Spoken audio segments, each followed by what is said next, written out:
हरे हरे। श्री प्रभुपाद की जय हो। First I am reciting the pranam mantra of Srila Baladeva Vidyabhushan ji. Go Govinda Devadaitam Paramarthapurnam Vitvasvaho Jayapure Jayabhushitam Ve Nyaya Shruti Smriti Vivada Samordvahinam Vedantarikta Baladeva Yatim Namami.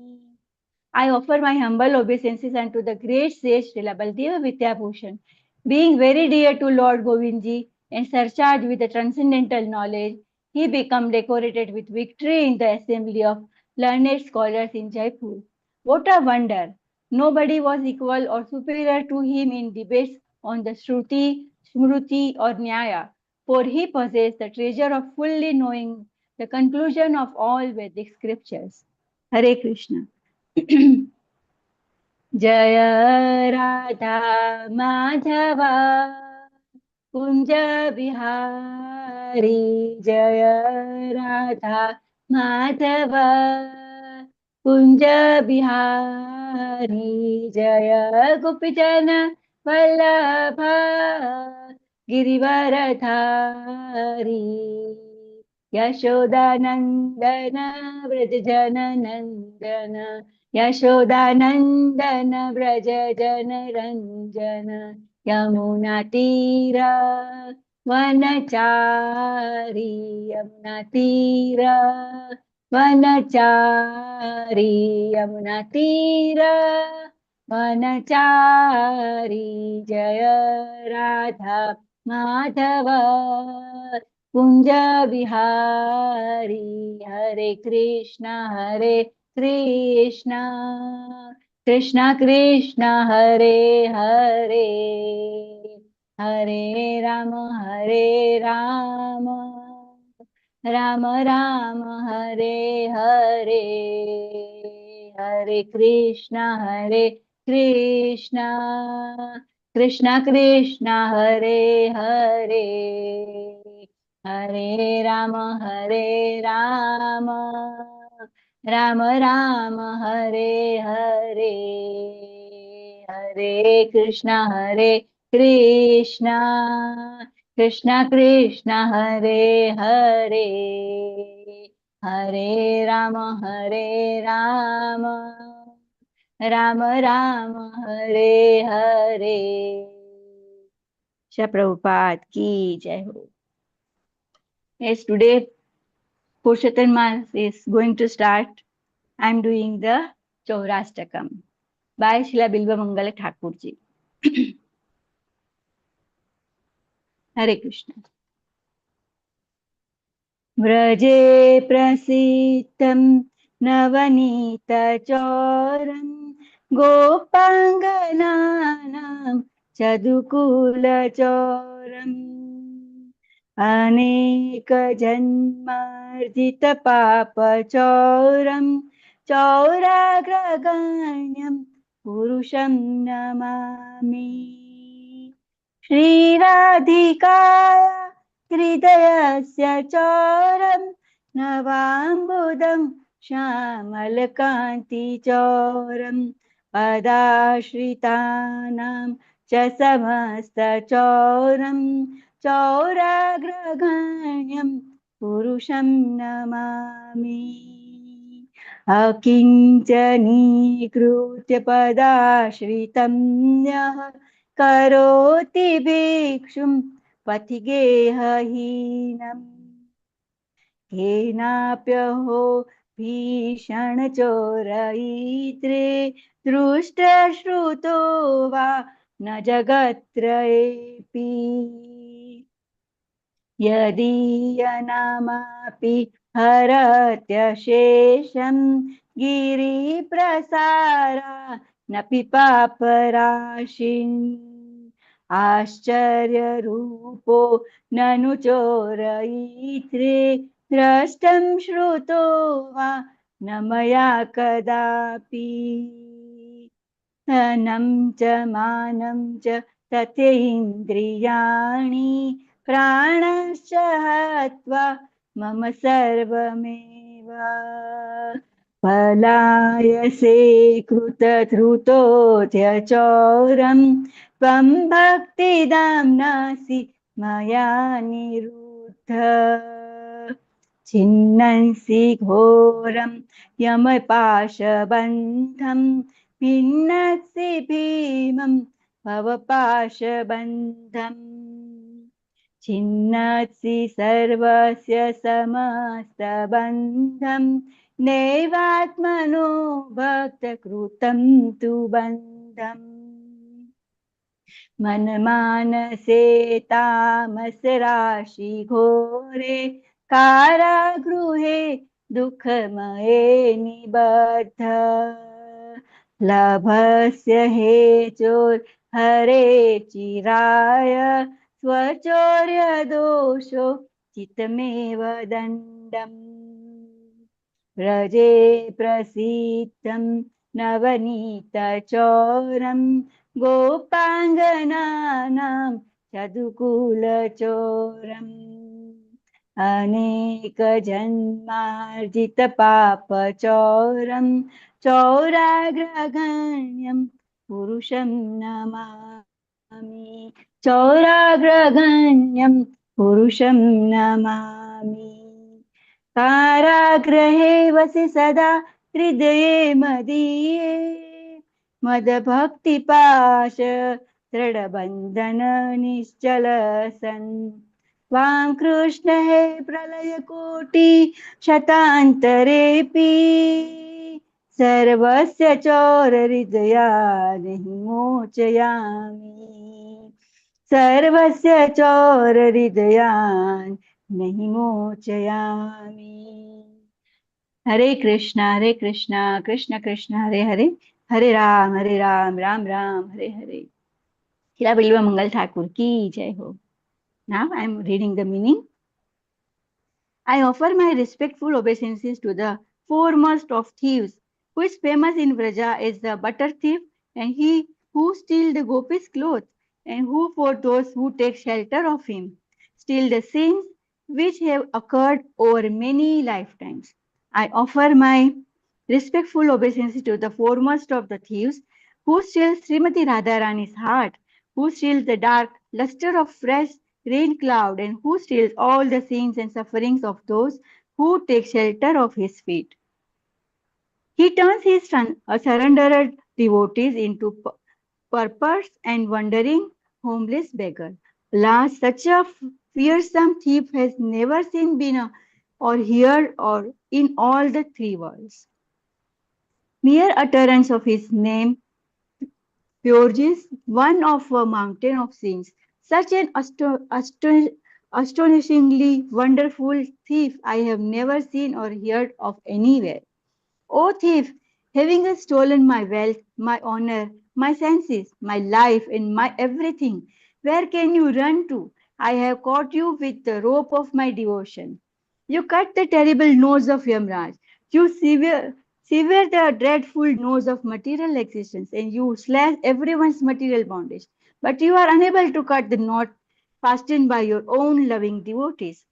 O stealer of my everything, O thief, today I have imprisoned you in the miserable prison house of my heart, which is very fearful due to the terrible darkness of my ignorance. And there for a very long time you will remain, receiving appropriate punishment for your crimes of thievery. O Krishna, thief of my everything, the nose of my devotion, noose of my devotions remaining forever tight, you will continue to reside in the prison house of my heart because I will not release you for millions of eons. Hare Krishna, Krishna Krishna, Hare Hare, Hare Ram, Ram Ram, Hare Hare. Shri Prabhupada ki jai ho. Shri Purushottam Mas ki jai ho. Dandut pranam to all devotees. Dandut pranam Prabhuji. Thank you for so wonderful seva. Hari bol. Thank you, Mataji. Thank you very much. This is a very famous bhajan of Bilvamangal Thakur. And what is very striking about Bilvamangal Thakur? In his previous life, he was a great, great devotee. But he faltered but he was given a chance in the next life and he perfected himself, and Lord Krishna was playing with him. With this, I welcome all the devotees to the today's session. It is a very auspicious day today, 17th of May here in India, and the Purushottam Mass is starting. It is till 14th of June.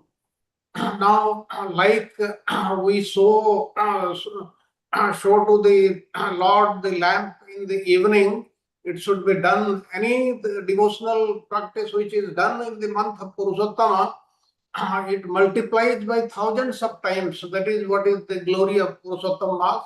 With this, let us start today's class with the invocation prayers. नमो विष्णुपादाय कृष्ण पृष्ठाय भूतले श्रीमते भक्तिवेदांत स्वामी नामिने नमस्ते सारस्वते देवे गौरवाणी प्रचारिणे निर्विशेष शून्यवादी पाश्चात्य देश तारिणे जय श्री कृष्ण चैतन्य प्रभु नित्यानंद श्री अद्वैत गदाधर श्रीवासादि गौर भक्त वृंद हरे कृष्ण कृष्ण कृष्ण हरे हरे हरे राम राम राम हरे हरे ओम अज्ञानतिमिरन्धस्य ज्ञानाञ्जनशलाकया चक्षुरुन्मिलितं येन तस्मै श्रीगुरुवे नमः श्रीचैतन्यमनोभीष्टं स्थापितं येन भूतले स्वयं रूप कदा मह्यं ददाति स्वपदान्तिकं वन्देऽहं श्रीगुरु श्रीयुतपदकमलं श्रीगुरुन् वैष्णवाञ्च श्रीरूपं साग्रजातं सहगण रघुनाथान्वितं तं तजीवं साद्वैतं सावधूतं परिजनसहितं कृष्ण चैतन्यदेवं श्री राधा कृष्ण पादान सगन ललिता श्री विशाखान्वितं च हे कृष्ण करुणा सिंधु दीनबंधु जगत्पते गोपेश गोपिका कांत राधा कांत नमस्तुते तप्त कांचन गौरंगी राधे वृंदावनेश्वरी वृषभानुसुते देवी प्रणमामि हरिप्रिये वाञ्छा कल्पतरुभ्यश्च कृपा सिन्धुभ्यैव च पतितानां पावनेभ्यः वैष्णवेभ्यः नमो नमः पंचतत्त्वात्मकं कृष्णं भक्तरूपस्वरूपकं भक्तावतारं भक्ताख्यं नमामि भक्तशक्तिकं जयतां सुरतो पुंगर्मम मन्दमतिर्गति मत्सर्वस्वपदाम्बुजौ राधामदनमोहनो दिव्यात् बृन्दारण्य कल्पद्रुमा श्रीमद् रत्नांगर सिंहासनस्थितौ श्रीमद् राधा श्रील गोविंद देवौ पृष्ठालिभिषेव्यमानौ स्मरामि श्रीमान् रासरसारम्भे वंशीवटतटस्थित दर्शन वेणु स्वनैर्गोपीर गोपीनाथ श्रीयस्तु नः श्री कृष्ण चैतन्य प्रभु नित्यानंद श्री अद्वैत गदाधर श्रीवासादि गौर भक्त वृंद. Now we'll offer our obeisances to Sri Chaitanya Mahaprabhu and the six Goswamis of Vrindavan. नमो महावदान्याय कृष्ण प्रेम प्रदायते कृष्णाय कृष्ण चैतन्य नामने गौरवति से नमः. O most magnificent incarnation, you are Krishna himself appearing as Sri Krishna Chaitanya Mahaprabhu.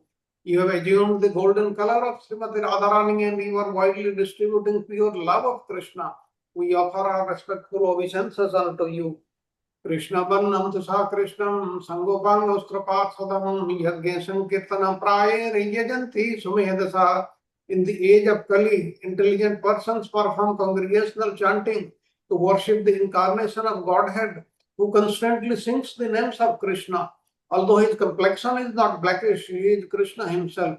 He is accompanied by his associates, servants, weapons, and confidential companions. Nana Shastra Vicharana Ke Nipuno Sabdharma Samstapako Lokanam Hitakarino Triyuvane Manya Saranya Karo Radha Krishna Padaravinda Bhajanan Anandhena Mattaliko Vande Rupa Sanatana Raghujugo Sri Jiva Gopalako. I offer my respectful obeisances unto the six Goswamis, namely Sri Rupa Goswami, Sri Sanatana Goswami, Sri Raghunath Bhatta Goswami, Sri Raghunath Das Goswami, Sri Jiva Goswami, and Sri Gopala Bhatta Goswami, who are very expert in scrutinizingly studying all the revealed scriptures with the aim of establishing eternal religious principles for the benefit of all human beings. Thus, they are honored all over the three worlds and they are worth taking shelter of because they are absorbed in the good of the gopis and are engaged in the transcendental loving service of the divine couple Sri Radha and Krishna. Om Namo Bhagavate Vasudevaya, Namo Bhagavate Vasudevaya, Namo Bhagavate Vasudevaya. Narayanam Namaskritya Naram Chaiva Narottamam Devim Saraswatim Vyasam Tato Jayamudire Nashta Prayesu Abhatresu Nityam Bhagavata Sevaya Bhagavati Uttama Sloke Bhaktir Bhavati Nastiki Hare Krishna Krishna Krishna Hare Hare Hare Rama Rama Rama Hare Hare Hare Krishna Krishna Krishna Hare Hare Hare Rama Rama Rama Hare Hare Hare Krishna Krishna Krishna Hare Hare Hare Rama Rama Rama Hare Hare. With this, I once again welcome all the devotees to the today's session. We'll start Govinda Bhasya lesson 8.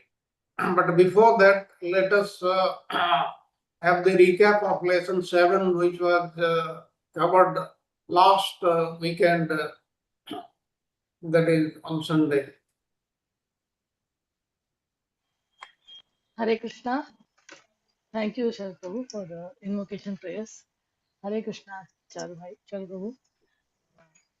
Welcome today for a session. So today I'm going to do the recap session for today. So as you see in this first screen, you see that box over there on top. Hare Krishna Mataji, Dandavat Pranam. Your voice is not louder. Okay, yeah. Give me a minute. No, Mataji, it is still lower. Is it better now? Yes, Mataji. Yes, Mataji. Is it better now? Yes. Okay. Yes, Mataji. Okay, so as you see in the first screen over here from last time, you see that box over there on top, that is lesson 7 and 8. So today we are doing a recap for lesson 7, and you see the 7 and 8 are going to cover the sutras from 17 to 23. So today's lesson 7 recap of lesson 7 is going to cover the sutras from 17 to 20. So we can see what are the adhikaranas over here, which are from 17 to 20. What adhikaranas you will find? You will find the adhikarana number 17 to 20. So it will be adhikarana 6, adhikarana 7. 7. Yeah, 6 and 7. So that is Supreme Brahman is full of bliss and the nature of the Supreme Person within. Okay, with that we will continue.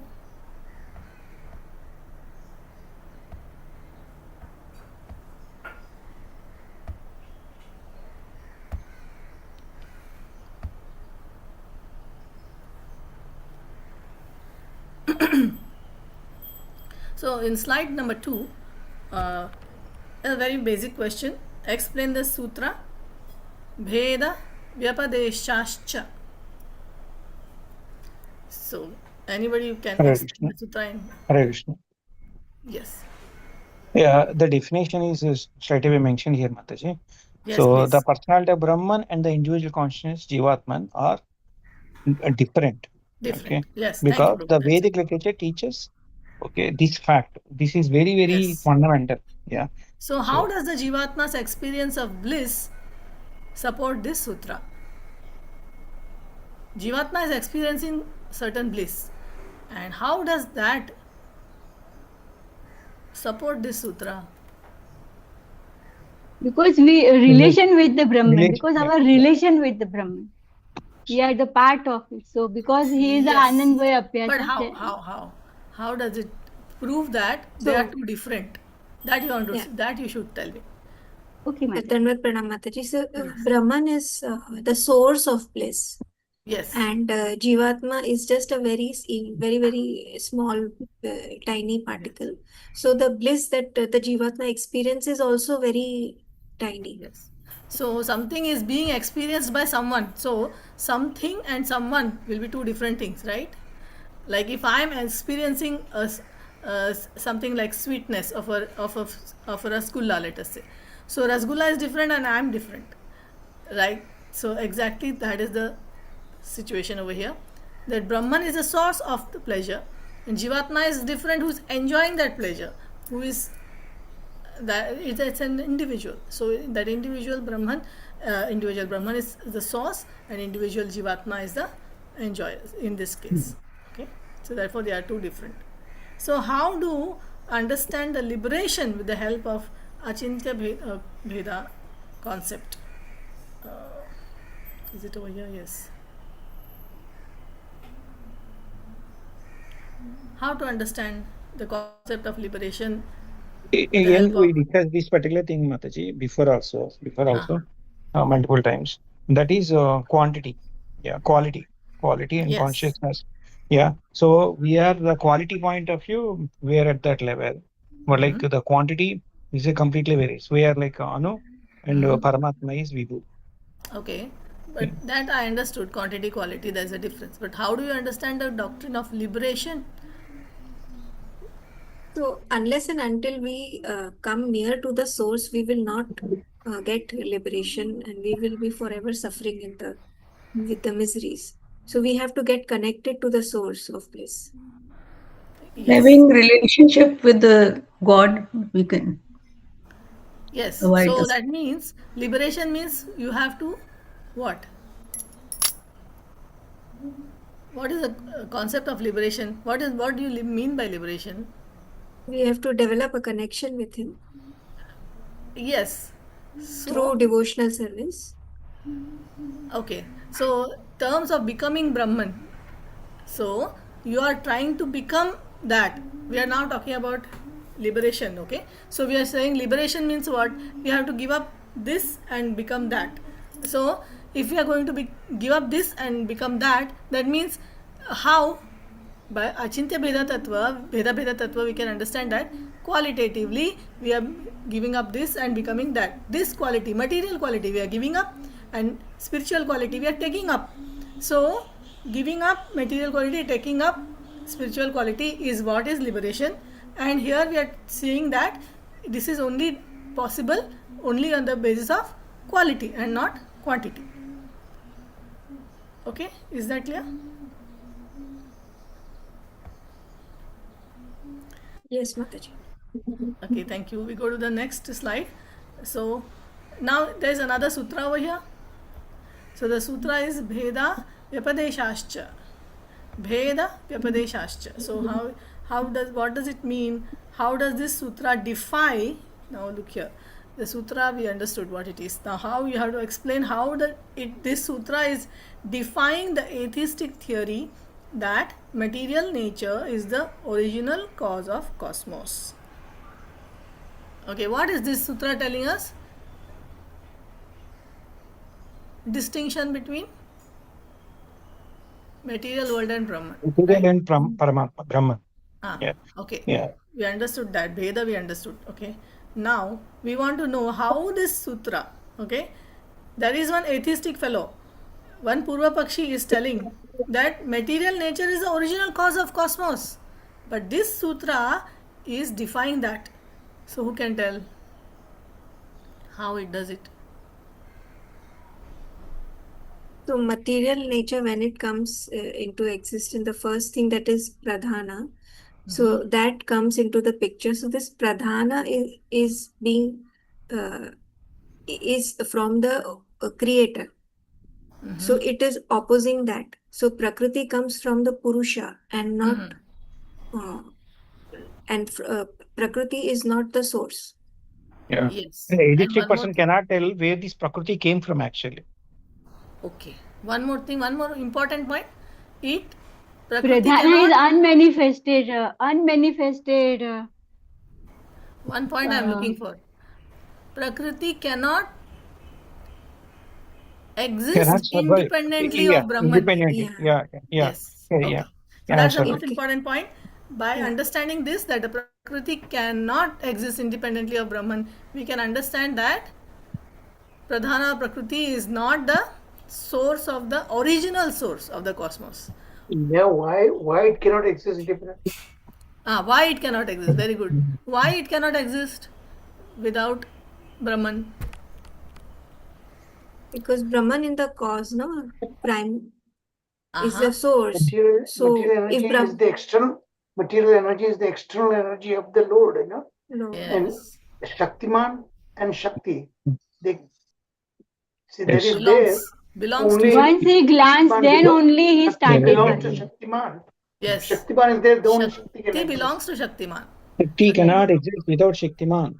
Yes. Okay. Yeah. Wonderful. Thank you very much, Prabhu, for that point. So now we go to the next slide. Here in this slide, please tell me. Okay, let us see this. Just one more minute. Yes, yes. And people say that Shakti, this material energy, is always exists. It's eternal. All right. So how is that? That is the same thing. If you explain that it is the energy, external energy of the Supreme Lord, it's always there. As long as Yes. Shaktiman is there, Shakti is there. Thank you, Prabhu. And so are the jivas. Jivas also are eternal. We are also eternal. Let us see this sutra. This sutra says, 18th sutra, Kamascha nanu anumana peksha. Kamascha na anumana peksha. So what does this mean? Why is it not possible for Brahman to be the product of the mode of goodness? So this sutra is telling Brahman is not the product of mode of goodness. So why is it not possible for the Brahman to be the product of mode of goodness? Because goodness.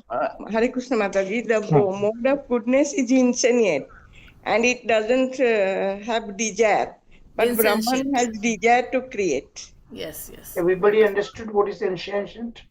There's no Insentient. senses. Like senses means you're sentient. It has no Sentient means you are in consciousness, devoid of consciousness. consciousness. It's a dull And matter.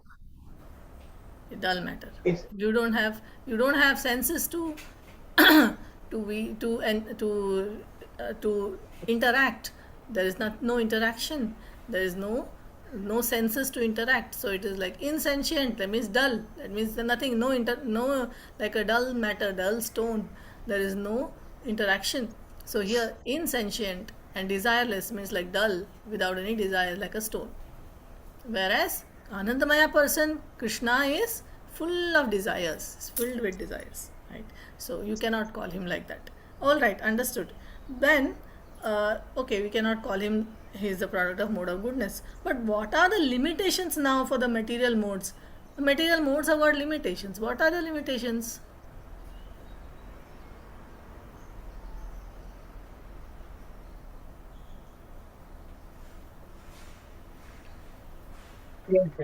Same thing we just discussed. Please, same thing, what we just discussed. So it cannot become full bliss. It cannot create. It will just remain the part of the creator. So it cannot exceed the highest source. Yes. And it is And it- lifeless. It is lifeless. It has got no life like that. Okay. It's lifeless, insentient. So these are this limiting it from, yes, it cannot create, it cannot desire, cannot do anything. Okay, now how does the Upanishad prove this point? There is this Taittiriya Upanishad. It's proving this point. How does it prove it? In Taittiriya Upanishad, it is described that God desires to create and he wants to expand himself in different forms of jivas. Yes. And he wants to create something. That is Not his expand, desire. but Brahman's you can say desire. that he wants to, yeah, correct. You can say, let me become many, let me father many living entities. So, aham bija pradapita, I am going to be the father of many living. Yes, this is the desire the Lord has, correct. So, this doesn't go correlate with the mode of goodness, which is like insentient. Okay, thank you, Dipti Mataji. All right, so now we go to the next slide. Here, can we say that pious activities, let us see this same, we are doing, still dealing with the same sutra. Can we say that pious activities can lead us to the highest spiritual destination. Mm. Hello? No. No. No, No, ma- it will not. Okay. this requirement is there for deeper understanding for the spiritual But practices. why you Because it cannot is be- say like that? because it is still a material mode of goodness. It has not gone beyond that.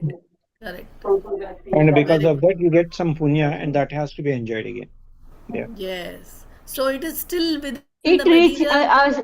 It हमें वो सिर्फ स्वर्ग लोक तक पहुंचा सकता है पायस हाँ, हमने कल भजन गाया था ना नरसिंह मेहता का, यस उसमें यस उसमें परफेक्टली यही बताया था नरसिंह मेहता जी ने यस कि पुण्य करी अमरावती पाम्या रही 84 अंते माही। अंते अंते 84 में रहे हाँ, अंते 84 में। सो कितना भी पुण्य करो, अमरावती मीन्स हेवनली प्लैनेट में जाओ, फिर भी वापस तुम 84 इसमें ही हो ना, 84 स्पीशीज में, 8,400,000 species only. So yes, so that is the thing. Okay, so we go to the next point, next slide.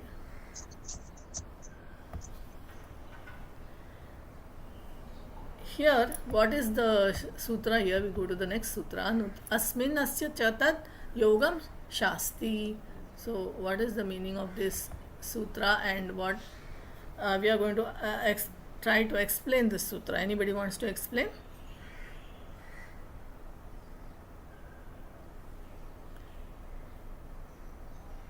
So it is mentioned that the Anandmaya person cannot be manifested from the Pradhan. Pradhan is manifested from the Anandmaya person. So the Vedic scriptures teach that contact with the Anandmaya person brings fearlessness to the individual conscious jiva. Okay, so just now we saw that Krishna, I mean the Anandamaya person cannot come from Prakriti. Now we are seeing Anandamaya person cannot come from Pradhana. Okay, and Anandamaya person also gives us fearlessness, Abhaya Dan. So he's giving us Abhaya. So these are the qualities. And now let us see, why should we depend on Brahman for peace and security?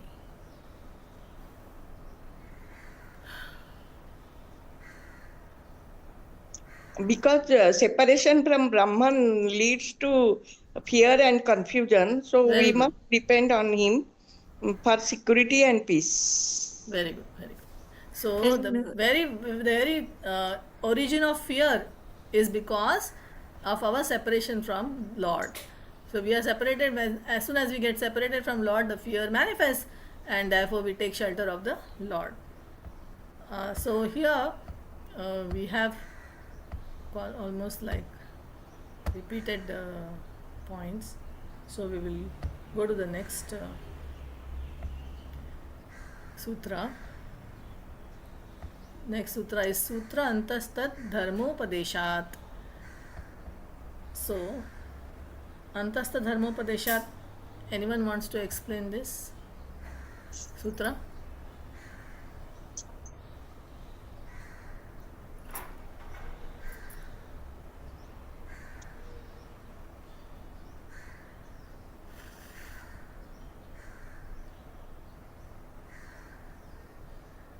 So here sun and I is compared, and here the person within is compared because the Vedic literature are explaining that Krishna's nature. Anybody who is talking? Prasad Prabhu, you want to talk?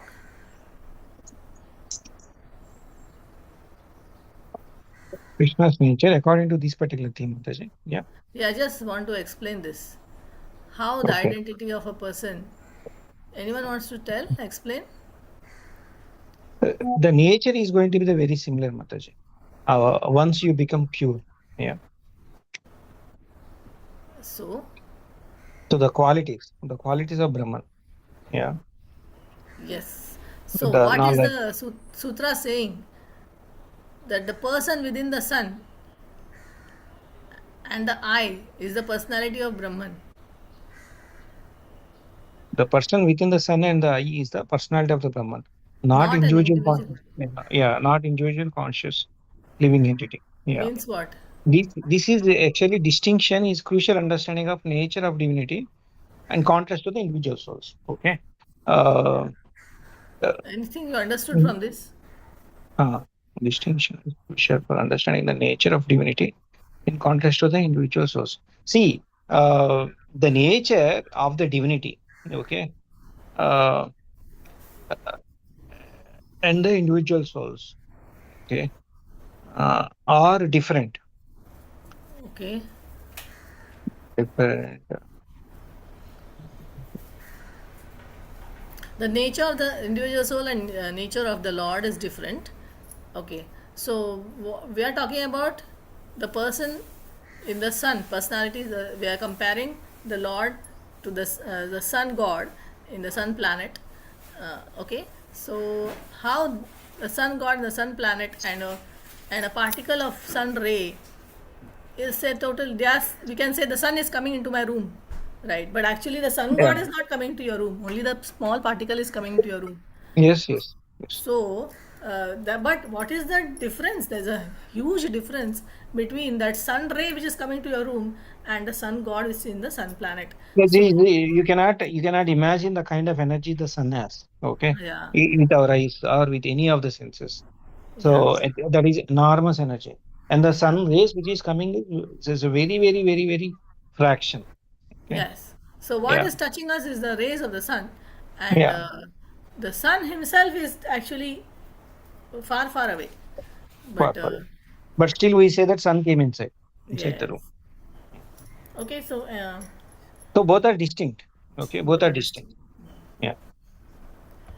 anybody has any doubts here, or anybody wants to, Charu Prabhu want to give any comment? Okay, we'll be seeing this later on also in today's class. Okay, Prabhu, then I'll continue with because I don't have much time. Mataji, to understand Brahman, one should have spiritual visibility, and for which we worship sun god. And Yes, Mataji. Thank you, Mataji. The effulgence of the sun is also important because otherwise we will not be able to. So, see spiritually. So we are talking about now the 13th slide here over here. We are talking about the next 21, and that is Bheda Vyapadeshashchanyah. So what does that Bheda Vyapadeshashchanyah? What does this sutra define?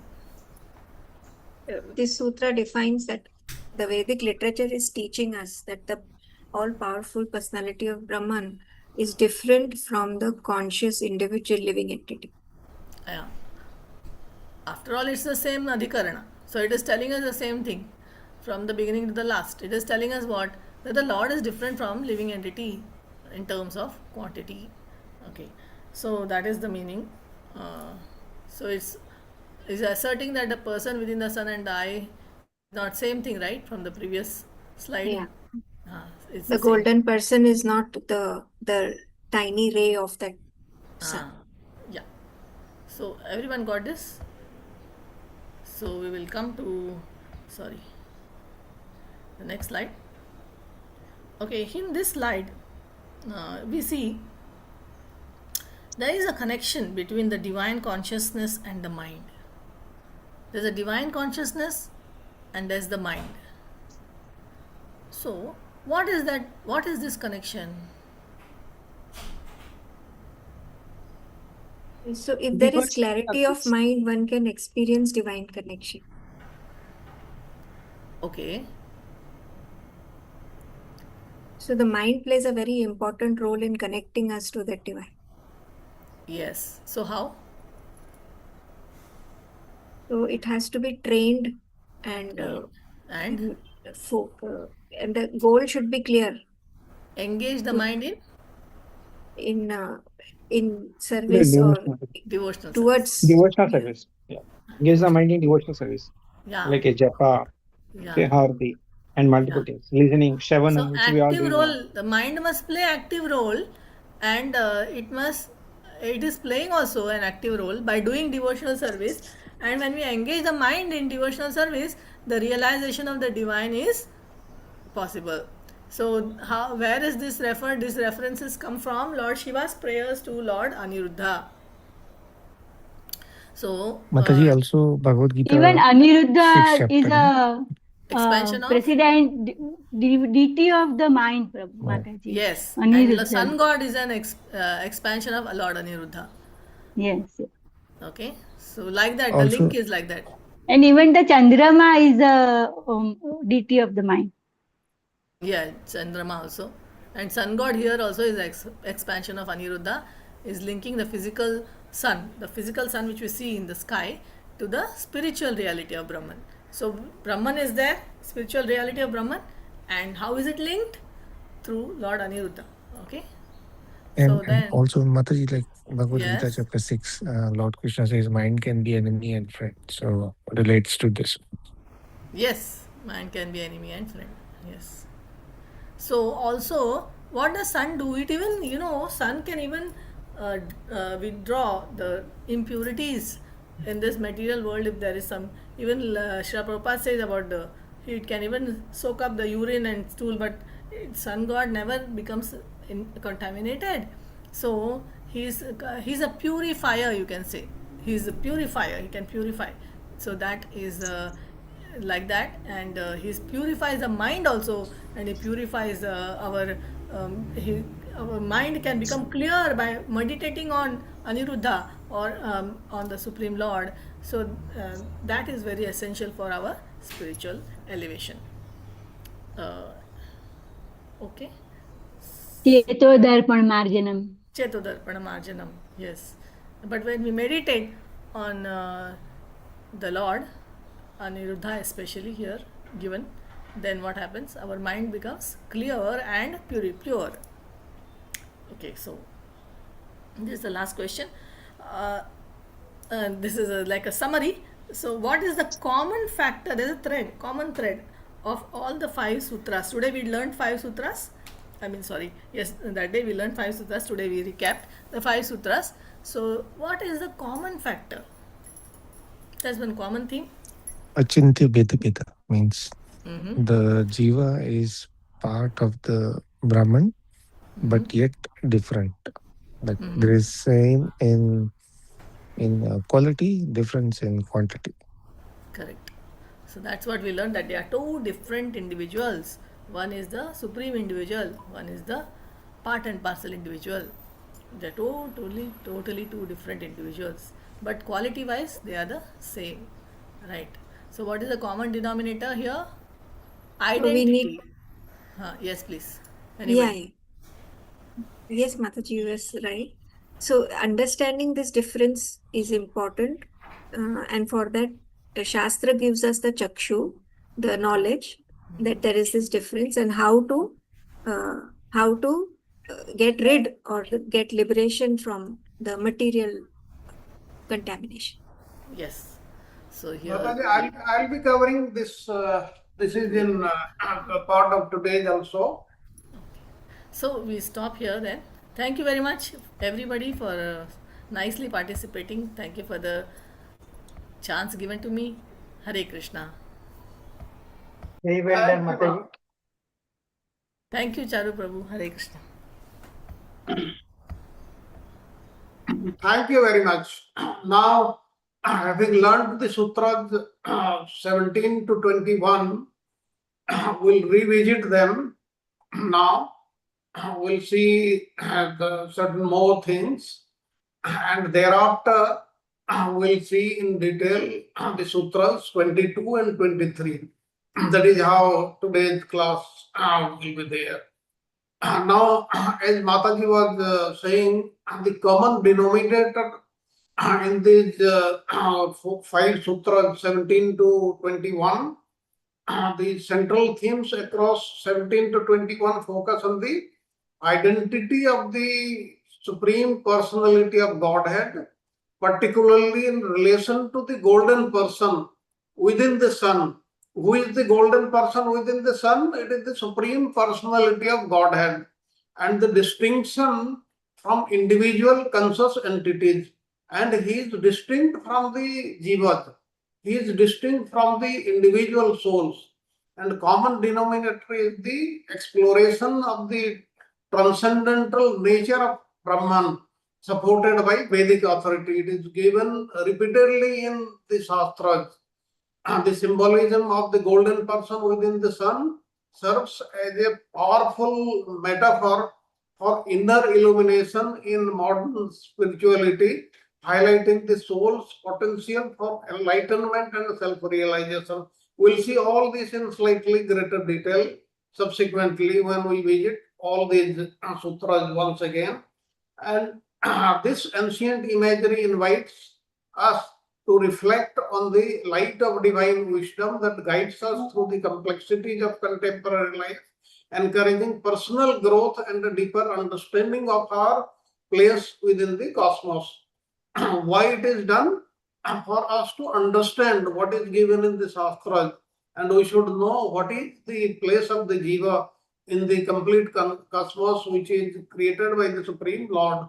Then we'll see one by one little more detail before we go on to the sutras 22 and 23 in today's class.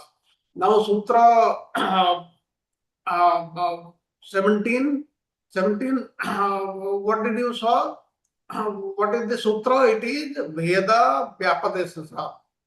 That means Veda means different. Vyapadesasa means because of the statement. And what is the complete meaning? The Lord and the Jiva, they are not the same. They are distinct. They are different. Why? Because of the scriptural statements of declaring this difference in very many places, emphasizing distinction between Brahman and individual souls, introducing the concept of the golden person within the sun. The golden person within the sun is none other than the Supreme Personality of Godhead. And it sets the stage for understanding Brahman's omnipresence and transcendental qualities. How Brahman is omnipresent, he is present everywhere. Now, you will find there are numerous statements in the Upanishads that declare the difference between the individual soul and the Supreme Soul, the Supreme Brahman. Now, these different statements make it very clear that these two are different personalities, and that consequently the individual soul is dependent on the Supreme Brahman. It is not independent at all. That's why it cannot merge with the Supreme Lord at the end. And there are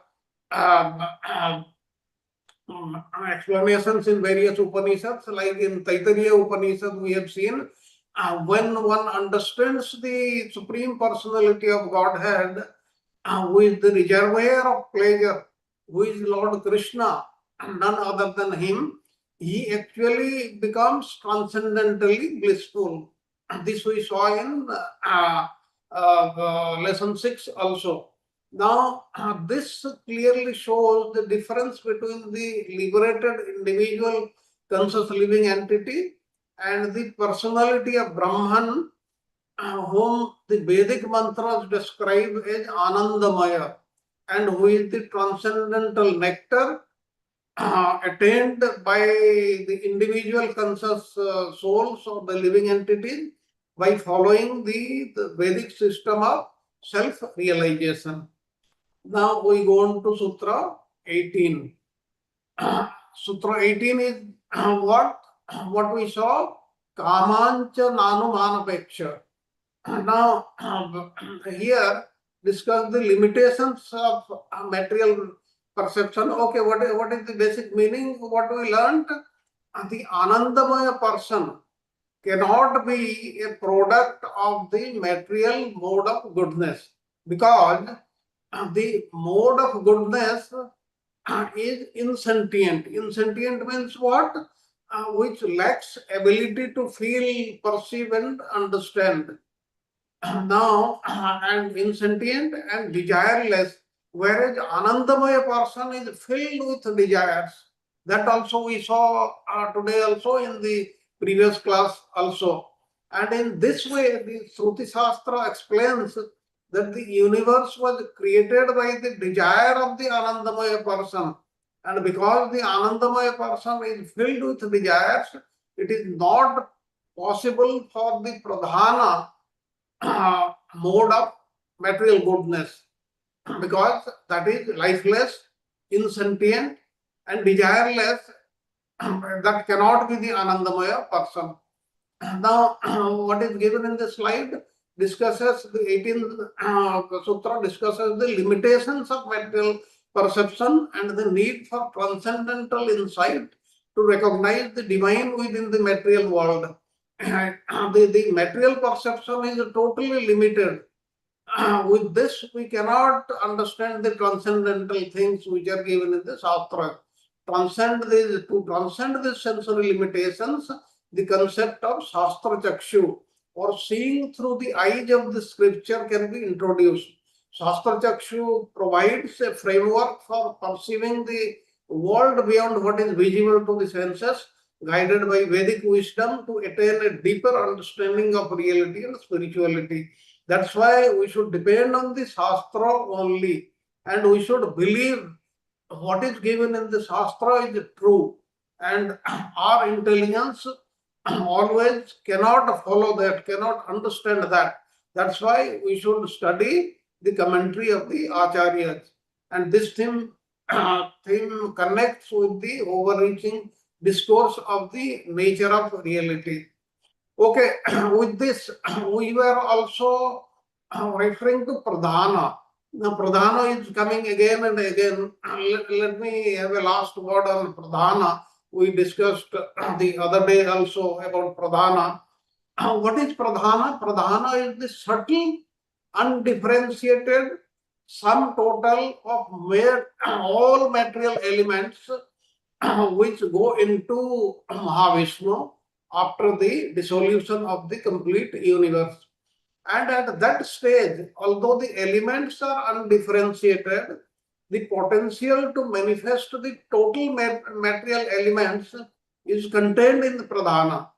And when the total material elements are manifested by the interaction of the three modes of material nature with material time, the manifestation is called Prakriti. Now, impersonalists say that Brahman is without variegatedness and differentiation. And some philosophers even say that Pradhana is the Brahman stage of matter. But actually, Brahman stage is different from Pradhana. Pradhana is distinct from Brahman because in Brahman there is no existence of the material modes of nature, Sattva, Rajo, Tama, they are not there. Now, Pradhana is the sum total of the material elements before creation, when the reaction to the total elements with time does not take place. And the interactions of cause and effect, they are potential. And at that stage, they are abhyakta, not yet manifested. Now, Pradhana is separate from time element because the time element contains actions and reactions, creation and annihilation. And it is also not the jiva or the marginal potency of the Supreme Lord, the conditioned entities, because designations of the living entities are not eternal. The Supreme Lord is the only one who is eternal. And one adjective you would have found everywhere is Nitya. Nitya, which indicates eternality. The principle of the material creation is eternal, but it is temporary in nature because it is controlled by the Supreme Lord in his form as time. Therefore, the Pradhana is a potential state of material nature immediately previous to its manifestation. Now, let us go to next slide. Now, here we will see the sutras 19, 20, and 21. First, 19. What is 19? What we seen? What was seen? Asmin Asya Chatat Yogam Sasti. Now, the ancient tale of the Katha Upanishad, the young boy called Nachiketa, demonstrates the essence of fearlessness. I told you the story last time. Nachiketa, by order of his father, went to Yamraj, asked for 3 boons. The first boon was that when I go back, my father should accept. Then the second was he wanted to know the fire sacrifice with which he can go to the world of the demigods. That also was taught. And the third question he asked about death, which Yamraj was reluctant to tell him. But later on, when he found that he is really interested and he is a proper student, he told him, when faced with Yama, the god of death, he remains unfazed, seeking wisdom rather than succumbing to fear. And this story beautifully encapsulates the quality of fearlessness, a characteristic inherent in golden person, which is absent in material existence. And by embodying such unwavering courage, the golden person represents an ideal that transcends the limitations of the physical world. We will see this. Now, this Anandamaya person, as we have seen, cannot be manifested from Pradhana in the mode of material goodness, because Vedic scriptures that teach that contact with the Anandamaya person brings fearlessness to the individual conscious living entity. Now, the Shruti Shastra, it teaches that by taking shelter of the Anandamaya person, the individual conscious living entity attains fearlessness, and by declining to take shelter of the Supreme Lord, the conscious living entity becomes plagued with all kinds of fear. Fear does not go out of him. Now you understand, when somebody is fearful or fear, it rests on what? It rests on, because we do not have faith on the Supreme Lord. If we have got faith on the Supreme Lord, if we are totally surrendered to Him, then we will be totally fearless. Now let us go to Sutra 20. Sutra 20, Adhikarana 7, the nature of the Supreme Person within.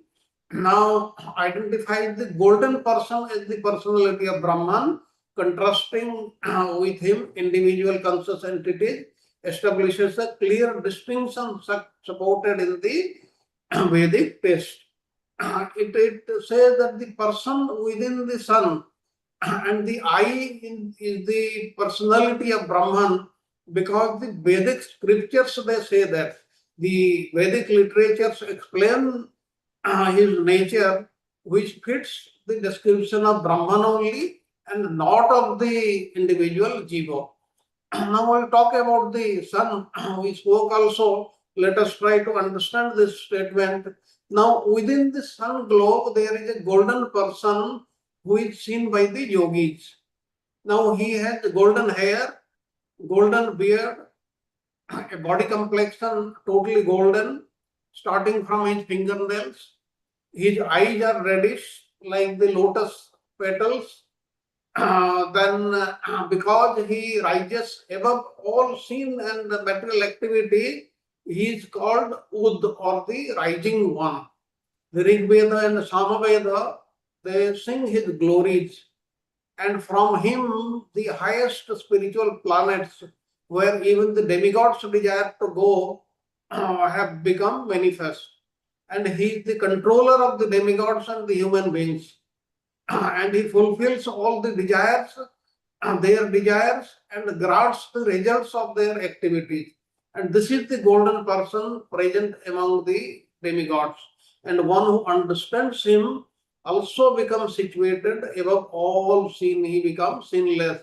And all these descriptions, they mean what? It is the supreme personality of Godhead, and nobody can have all these qualities. And that person within the sun and the eye, with the personality of Brahman, who is present everywhere as the original superconscious living entity. And this person is not individual conscious living entity. Why? Because the Vedic literature describes as being sinless and possessing all the qualities of the personality of Brahman. And he is free from all sin and all karma. and the slightest fragrance of karma cannot touch him. And this is not possible because for the individual conscious living entities. It is possible only for the Supreme Lord only, who because the individual being, he remains subject to the laws of karma, and the Supreme Lord, the law of karma is not applicable to him in any way. And Sutra 21, Veda Yapadesach Anya, means the personality of Brahman is different from individual conscious entity because the doctrine is taught in all Vedic literatures. Now, what is given in the slide that further solidified the distinction between Brahman and individual entities, emphasizing the necessity of Vedic teachings in understanding the difference. As you reflect on the reliance of Vedic authority, consider the question, what are your own sources of understanding and belief? And this inquiry invites introspection and an examination of the epistemic foundations you turn to before accepting any scriptural authority. And by exploring these personal sources, you engage in a deeper dialogue that aligns with the pursuit of spiritual insights through spiritual study, concludes the analysis by reinforcing the spiritual framework of understanding the divine identity. Now, here what is happening, this golden person within the sun is not the solar deity, not the sun god, Surya Dev. The individual conscious living entity who thinks that the sun planet is his own body, but rather that the golden person is the supreme Brahman. He is the superconscious entity who is present in every atom. Now, all these, they try to tell that the Supreme Lord is present everywhere in the whole universe. And in conclusion, by exploring these personal sources, you engage in deeper dialogue that aligns with the pursuit of spiritual insights through scriptural study, concludes the analysis by reinforcing the spiritual framework for understanding divine identity. Whatever is given in the Shastra, that is what is correct. And what is not given, that is not correct. Okay, now we will go to Adhikarana 8, that is the verse 22, that is Sutra 22. Okay. Now you have seen how these are explained, the sutras. There are 4 steps: Visaya, Samsaya, Purvapaksha, and Siddhanta. Now, introduction of Visaya, or the central thesis of the term Akasa in Chandogya Upanishad indicates Brahman. Now, what does the this Sutra 22 says? Akasat tal lingat. Akas means the Akasa. We'll study, we'll analyze in great detail. What do you mean by Akasa? It is the sky or ether or the supreme personality of Brahman, supreme personality of Godhead. Ultimately, we will arrive at the conclusion that this Akasa, who is referred here, is the supreme personality of Godhead, Brahman, and nothing else. And Lingat means because of the qualities. And what is the meaning?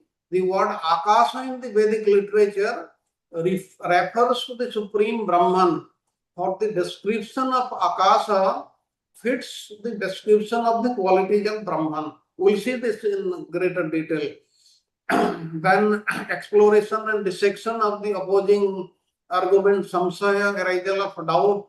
Then Purvapaksha, we'll see that is the devil's advocate, what it says, that interprets Akasa as a mere material element. And Siddhanta will see the conclusive insights from Srila Vyasadeva to affirm why Akasa signifies the Supreme Brahman rather than an element like ether or space. We'll see all these in great detail today.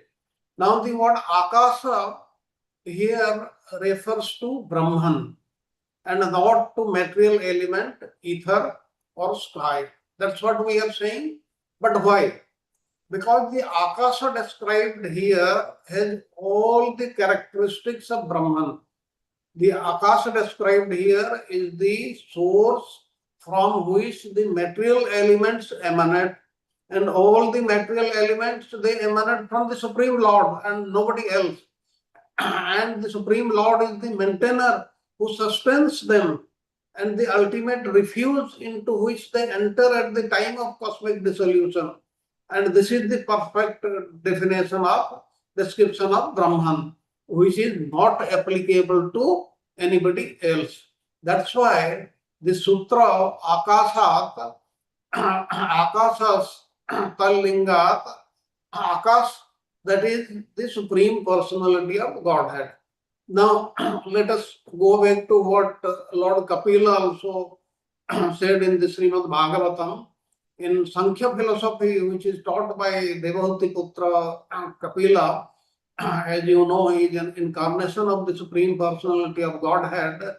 He said that matter evolves sequentially from the most subtle to the most gross, and every element contains the qualities of the elements that preceded it.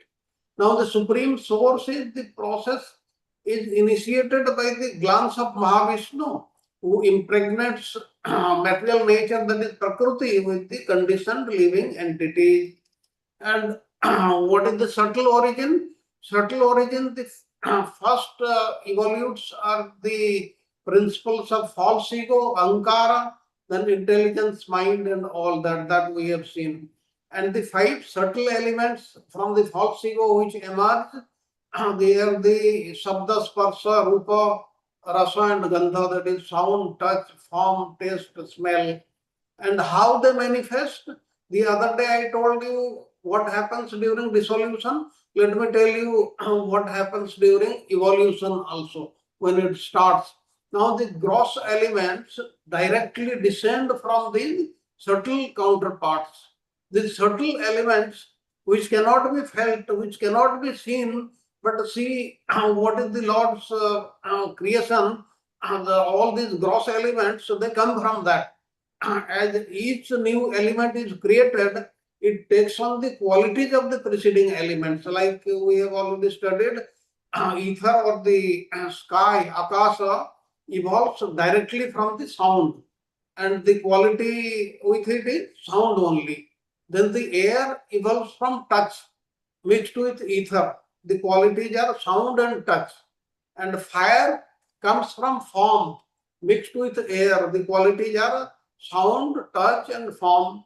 And water evolves from taste, mixed with fire. And the qualities are sound, touch, form, and taste.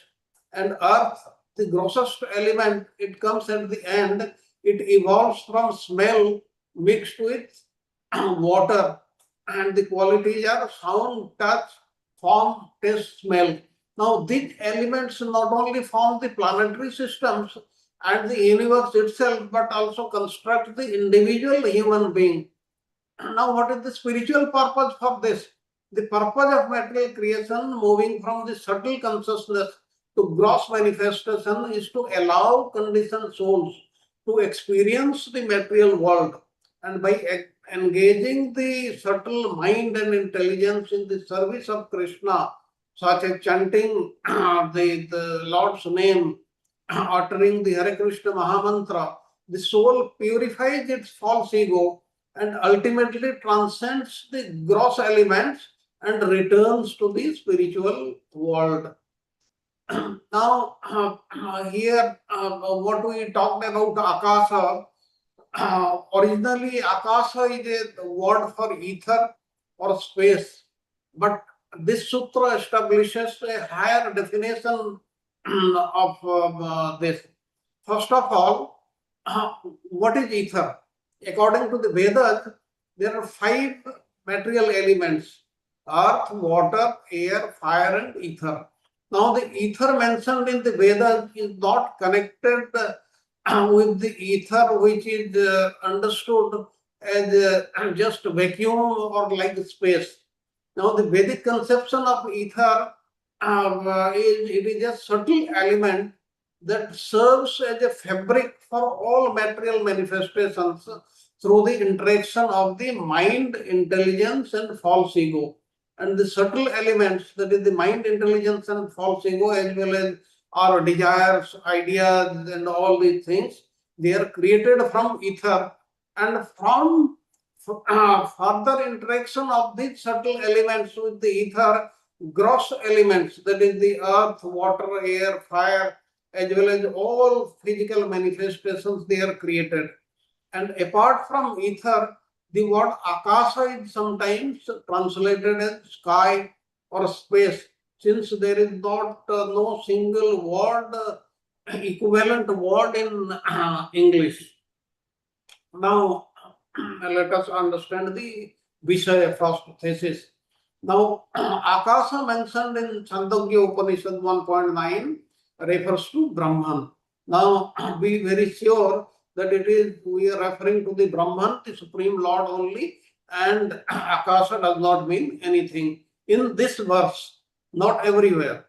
Understanding Akasha as Brahman transforms the conceptual framework for Vedic students and deepening their comprehension of spiritual teachings.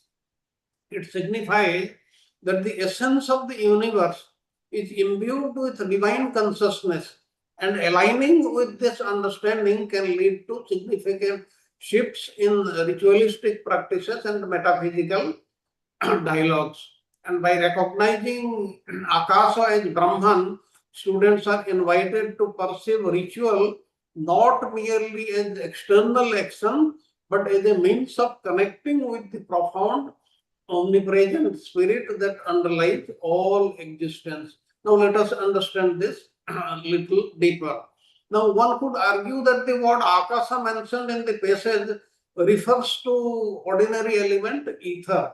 But Vyasadeva, he disagrees with this interpretation, and he says that the word Akasha in the passage means the Supreme Brahman, because the qualities mentioned belong to the Supreme Lord and not to Jiva or anybody else. It does not fit.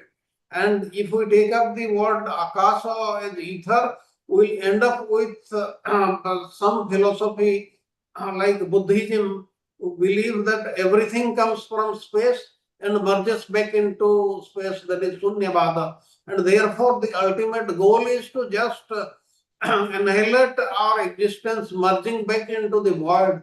But that is nonsense, that has no meaning. We have seen this in greater detail when we studied Buddhism. However, this sutra here, it calls our attention to the faults of this interpretation.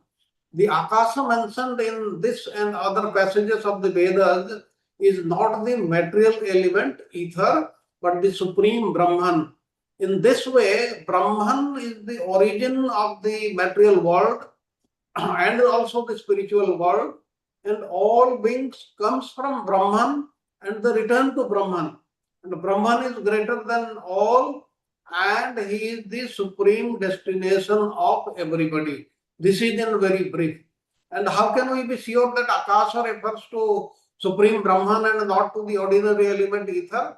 Because the qualities described are the qualities of the Brahman and not the ordinary material element.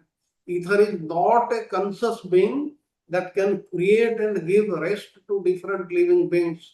Ether is just raw material that has to be manipulated by the superior forces. Then it becomes active. Otherwise, no. If we say iron, all the cars which are driving, they come from iron, one could misunderstand to mean that iron is the ultimate cause, while the correct understanding is that iron is the raw material that is manipulated by human beings, and thus transformed into cars and other things. Similarly, different material manifestations are created from ether by the superior force, and this superior force is Supreme Brahman, is the ultimate cause. Therefore, the correct understanding of this verse from the Chandogya Upanishad and other similar passages in various other shastras is that Supreme Brahman is the supreme origin and destination. Okay, let us go to the next slide. We'll see the three things: Samsaya, Purvapaksha, and Siddhanta. To understand this Sutra 22. Now, Samsaya, arisal of doubt. The doubt is this: does the word Akasa refer to the ether or Brahman? This is the doubt, genuine doubt. Now, Purva Paksha is the devil's advocate. It is the argument giving an opposite argument, and how in Siddhanta we will defeat this argument. Now, what is the meaning of the word Akasa here? The opposing argument is that word Akasa here means the element ether. From ether, which is the common meaning of Akasa, comes air. And ether is said to be the cause of the other material elements. Therefore, Akasa refers either to ether and not to Brahman. That is what the Purvapaksha antithesis, the Purvapaksha argument is. But what is the Siddhanta? Siddhanta is Vyasadeva refutes three arguments by stating that the Siddhanta, Vedic conclusion in the following Sutra 23, it will come. Now let us see more about this. Before we go to 23, we are still talking of the Sutra 22. The word Akasa in Vedic literature refers to Supreme Brahman. For the description of Akasa aptly fits the description of the qualities of Brahman and nobody else. Therefore, this place cannot be taken over by either ether or by anybody else. Now, Purvapaksha antithesis question meaning: does Akasa refer to ether, that is space, or the Supreme Brahman? Opponents, they argue that Akasa is the root from which all the elements evolve, as I have already explained, thus identifying it as ether. Many Brahmana passages emphasize ether as the primary element from which other elements manifest. Now, you see in red it is written Brahmana. It is not a mistake. It means in the Vedas, there are three portions: the Brahmana, Aranyaka, and Upanishad. And in the Brahmana portion, the passage it is saying, passages they emphasize ether is the primary element from which other elements manifest. That also we have seen in our description. Now, these passages they highlight its tangible, perceptible qualities, further supporting the interpretation as a physical space or material substance rather than as Brahman. It is given in Purvapaksha. It is saying that it is not Supreme Brahman, it is the space. And this perspective presents Akasa is the fundamental element which, according to traditional sequences, proceeds to give rise to air, reflecting a materialistic view of creation. This I have already explained how the evolution takes place. Haribo. Yes, Prabhuji. Yeah. Let me interject here. We are going to be studying many adhikaranas, okay? By the time we reach the 558 sutra. So each adhikarana is mentioned in 4 thematic elements, as you see here. First, the Vishaya, what is the subject matter of that adhikarana, and then there is Samshaya, doubt arising. But doubt means this could be this A or it could be B, all right? So the person who raising doubt is an open-minded person. He's not one-sided, okay? But the Purupakshi, he is harping on the element that is not the truth. But as you can see, every Adhikarana, Purvapaksha presents very powerful arguments, seemingly powerful arguments, and they will also quote Shastra.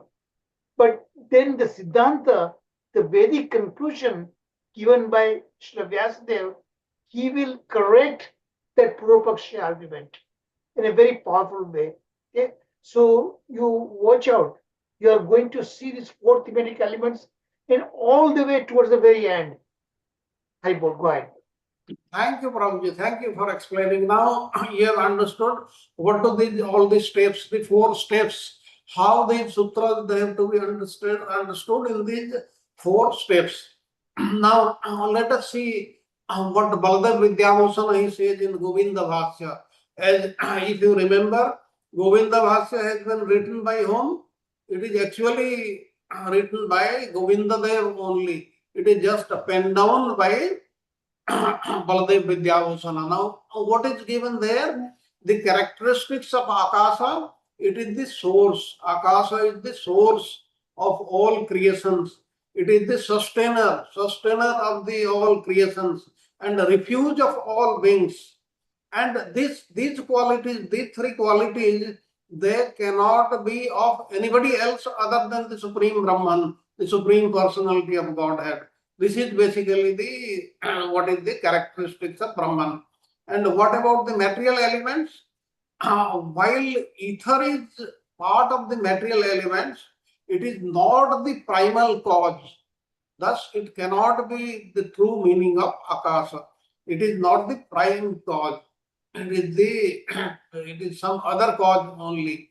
And use of eva, significance of eva implies exclusively, reinforcing that Akasa exclusively is the sole cause, that is Brahman, rather than an effect or intermediate element. Akasa, when you say it is ether, that is an intermediate effect only. But we are talking of the Supreme Lord, the Brahman is Akasa. An analogy, just as clay is the source of clay pots. From clay, you make the clay pots. Akasa is the ultimate cause, distinguishing it from mere material manifestations.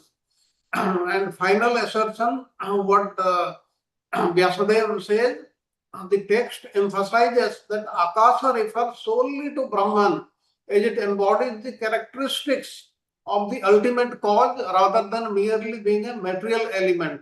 It is not a material element, it is the Supreme Brahman only. Recognizing Akasa as Brahman not only holds philosophical significance but also profound soteriological implications for spiritual seekers. Therefore, in very brief, we have to understand, we have to take it that Akasa in this verse 22 refers to the Supreme Brahman and nobody else. And this understanding can lead to transformative realization. If we believe this, believe that Akasa is the Supreme Brahman, then our realization will be transformed, emphasizing liberation is the ultimate goal. By contemplating Akasa as the all-encompassing Brahman in daily practices, individuals align themselves with cosmetic truth, fostering a deeper spiritual experience that transcends intellectual comprehension. This we should, the take-home point is this only. Now, then we'll go to Sutra 23, which is Adhikarana 9. Now, Adhikarana 9 refers to Prana. It says Prana refers to Brahman. Now, in the previous one, we saw what? Akasa refers to Brahman, and here we'll say Prana. Like our understanding is Prana, Apana, Bayana, Udana, Samana, that Prana is Brahman. No. Here what we are saying, what is given in this sutra. This, let us go to the next slide. Okay. Now what does this sutra say? Ata eva pranaha. Ata eva means therefore prana. The complete meaning is the word prana in Vedic literature refers to Supreme Brahman for the same reasons expressed in the previous sutra. What is given? It is given in the various shastras. That's why, and because Brahman has so and so qualities which fits into him only. That's why prana is also Brahman. We'll see this in much greater detail.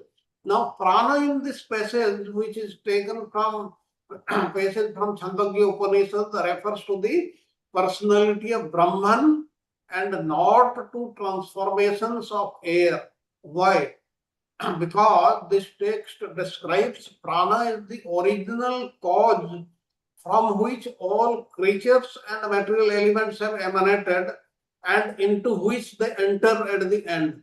And these are the characteristics of the Supreme Brahman and not the material element air or the various kinds of prana.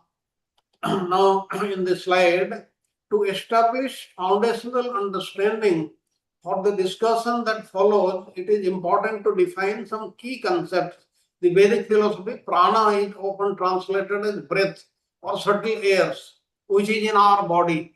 Like I said, prana, apana, udana, bayana, samana, all these five. But here it is talking something else. However, it is accurately describes forms of life energy. This prana is the form of life energy essential for bodily functions and spiritual practices. Brahman, on the other hand, is the supreme reality or the ultimate source of all existence and consciousness. This is what is the difference. And lastly, the Upanishads, from the philosophical basis, to explore spiritual ideals and truths. And by understanding these terms, the student can better engage with the nuanced exploration of prana and its connection with Brahman in Adhikarana 9. Now the context. Now the passage discusses the concept of prana as mentioned in the Chandogya Upanishad, particularly in relation to Brahman.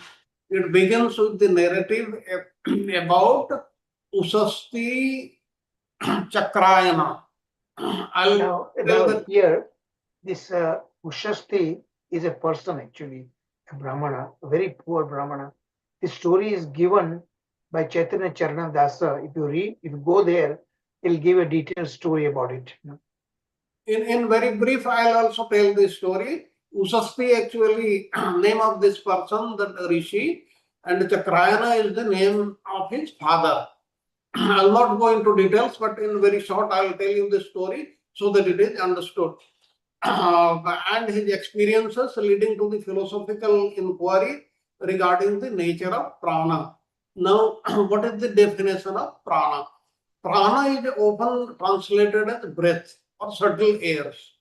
That is what is understood by all of us in the first instance. But the understanding of prana can be traced back to several key Sanskrit sources such as Rig Veda and Taittiriya Upanishad, which elaborate on its vital role in sustaining life and consciousness. These texts present prana not merely as a physical force, but as an essential element interwoven with larger spiritual and cosmic order. That's why it is the Supreme Lord. And this life energy is essential for bodily functions and is manipulated in various practices such as acupuncture, which validates its significance despite the skepticism from Western science. Now, let us talk 5 minutes about Usasti, what happened. Now, at the end, you will find Usasti says, who is this deity to whom you are speaking? And Usasti, he replied, he is prana. From prana, all beings have emanated, and into prana they enter at the end, meaning it is the Supreme Personality of Godhead. But what is the story actually? Now, Usasti was a qualified Brahmana, but he was very, very poor. He didn't have enough food to eat. and he was living with his wife. Now, once he was without food to eat for many days, that's why he went out for begging, and he reached an elephant keeper, a person who keeps elephant, and that person was eating some food. And when he said, when he reached there, he said, I have not eaten for so many days. Please give me some food because I want to maintain my life. Now the elephant keeper, he initially said, no, but I have already eaten this. It is not proper to offer this to you. He said, no. My life here will not remain if I do not eat. Therefore, you give me something to eat. Then he gave him something to eat, what he was eating. Then at the end, he offered him water to drink. But he said, no, this water is contaminated. I cannot take this. Now he asked, what is this reasoning? He accepted the grains, but he would not be able to, because he was not able, he would not be able to maintain his life. But water is available everywhere. Water can be drunk anywhere else. That's why he said this water is contaminated and not the food. Then what happened? He shared the contaminated grains with his wife. He took some of them, but his wife had already eaten that day. That's why she kept that for the next day. And the next day, Usasti asked for some food, and his wife gave him that stale food which he had brought from that elephant keeper. He ate that, and then he heard that the king is performing some great sacrifice in which he is supposed to employ brahmanas, and he will reward them also with money. That's why he ate, and he went to the king. Now, please remember before this, what about eating contaminated food in case of emergency? What Srila Prabhupada says in one of the purports in the Srimad Bhagavatam, he says that there is something like apad dharma or occupied duty at the times of emergency. Now, if this happens, then one can take anything to sustain himself. Now, it is also said that the great sage Vishwamitra had to live on the flesh of dogs in some extraordinary dangerous circumstances. Therefore, in an emergency, one may be allowed to live on the flesh of animals of all descriptions, but one should not encourage slaughterhouses to come up. Now, if anyone does, then he should be punished by the king. Now, what happened here? Usasti went to the sacrifice and sat close to the three priests in charge of chanting the mantra. Of the three Vedas, there are three priests, and he told them one by one, if you chant this mantra without knowing the worshipable deity, who the deity is, then you will die. Now, when he told the three priests, then they were very much scared. Then the king was hearing all this, and when the king finally called him, he said, "Who are you?" He said, "I am Usasti, the son of Chakra." Now the king knew about him, and immediately he said that I was looking for you only, I did not find. That's why I had to employ these people. Now I hereby employ you to be the head priest here. He said, then I have got some conditions. All these priests, they should work under me, and whatever money you are supposed to give to these priests, you should give it to me. Then the thing carried on. Then what happened? Usasti, he is trying to say that I'll not go into detail, but I will come to the crux only. He says, he is prana, the Supreme Lord is prana, and from prana all wings have emanated, and into prana they enter at the end. And if you would lead the chanting without knowing this deity, your head would fall off. That's what he said. Then the second priest, he said, his son, the Aditya, he is above all others. All beings, they depend on him for their sustenance, and he is glorified by everybody. And if you lead by chanting without knowing him, then your head would fall off. The second priest, he said. And the third, about Anna, what he said, he is Anna, food. All living beings live by eating food, and by food alone they maintain, and he is glorified by all. And if you lead chanting without knowing him, then your head will fall off. Basically, what he was saying, prana is the supreme personality of Godhead. And like in the previous sutras also, we have seen that the identity of the sun and anna or food, and both words are used to address the Supreme Lord. The Lord is the food that maintains everybody, and he is the sun. However, the identity prana was still not discussed. Now, the word prana can be used in the sense of life air, but the more exact meaning of this life air or force is something like this. When you wake up into the account of the meaning, prana means the 5 life airs. And Prabhupada mentions that the vital air of the living entity includes the 5 working within the body, which are known as prana, apana, vayana, samana, udana. And the vital force is compared to a serpent, because a serpent can live simply by drinking air. And the vital force carried by the air is described as the bodyguard. And without the vital force, one cannot live for even a moment.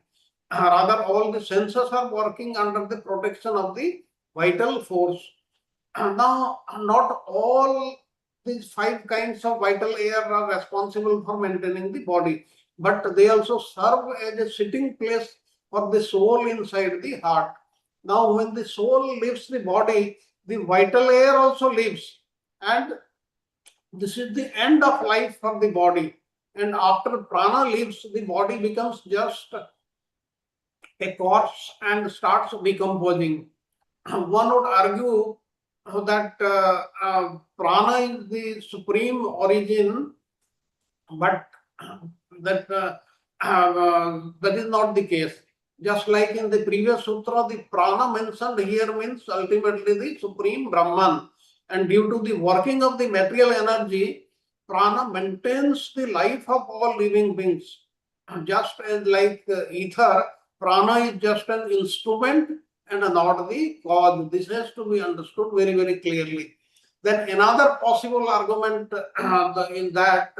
in this verse, prana creates and destroys, but these are qualities of the Supreme Brahman, not the material prana. When we say that the hammer hits the nail, what do we have to know? That hammer is not hitting the nail. The person, the individual, the human being takes a hammer and uses it to hit the nail. It should be silly to presume that the hammer is hitting the nail. The person is hitting the nail with the hammer. That has to be understood. And being just an inanimate force, prana is just a tool for the will of the Supreme Lord, because it is part of his energy. And thus, when we speak this verse about prana, it is actually speaking about Supreme Brahman working through it. This is very, very important. I hope you have understood. Let us go to the next slide. Prana's connection to Atman. Now, according to Mundaka Upanishad, the Atman is influenced by 5 types of prana, apana, vayana, samana, udana, each serving distinct functions in maintaining life and supporting self-realization. For instance, a yogi during meditation might focus on regulating udana, the upward moving energy, to enhance spiritual elevation and deep introspective experiences. And this practice transforms the abstract concept of prana into a lived reality, demonstrating how Upanishadic philosophic teachings are applied in spiritual practice. This is what the yogis they do. And in Hatha Yogis and Pranayam are practices designed to control these energies for spiritual liberation, control one's breath rather than material gain. While these practices engage prana as a powerful medium for transformation, they also stand as evidence for its deeper connection to spiritual advancement. It has got a different meaning. That's what we saw. And the purpose is not only to harness prana, but to demonstrate the profound metaphysical claims of its divine association, separating why we practice these methods from what they demonstrate about prana may provide a clear insight into its role in spiritual endeavors. The key question from Chandogya Upanishad, the text posits that prana is the deity from which all material elements originate and into which they dissolve, indicating its fundamental role as a source of existence. That's why it has to be the Supreme Lord, because these qualities they fit into the Supreme Lord only. Let us go to the next slide. Okay, now we will have a 3 minutes break, and in this 3 minutes break, you can ask any question if you have, or you can comment on whatever we have discussed so far.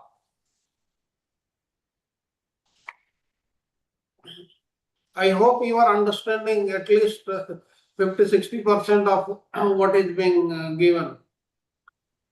Hare Krishna Prabhuji. So, Hare Krishna Prabhuji. No, As you would see, Prabhuji has made the slides so very clear. The basic thing is very, very clear. If you understand the basic things, and even if you forget other things, that is also sufficient. so yeah, Prabhuji. So two things I'm just saying that when I also read that Akasha that I was not trying to get it.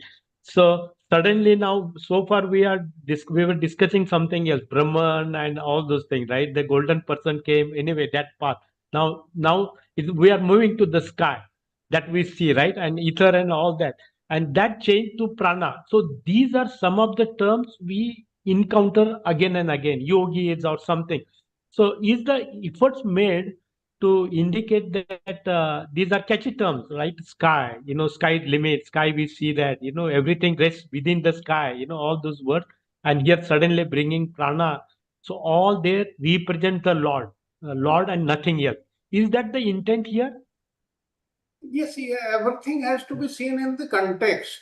Context. Here in these verses in Vedanta Sutra, in this context, these are the meanings.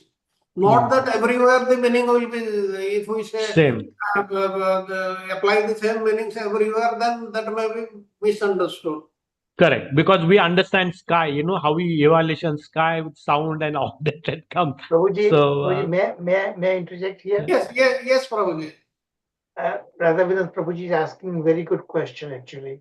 Yes. But as you know, in Bhagavad Gita, Krishna says, I am this, I am that, I am that, Yeah. I am that. I am water, right? Now everybody knows water is not God. But he says the basic elements, Akasha, Prana, water, all these things, without Paramatma being there, Brahman being there, that element's very nature cannot exist. That's the meaning here. When he says that, rasam apsu kauteya, rasam apsu means the water. The very taste of water, very quality of that water is I am. So what it actually means, he is not a water itself, but the water's very quality that is there is that because of the Lord. Same way Akasha. Akasha is ether, of course, but the very nature of that ether, the quality of that ether is because of Paramatma, because of the Brahman. Same way Prana, the life air. Life air is life air. It provides life. But that basic dharma, basic element of that prana is because of the Supreme Lord.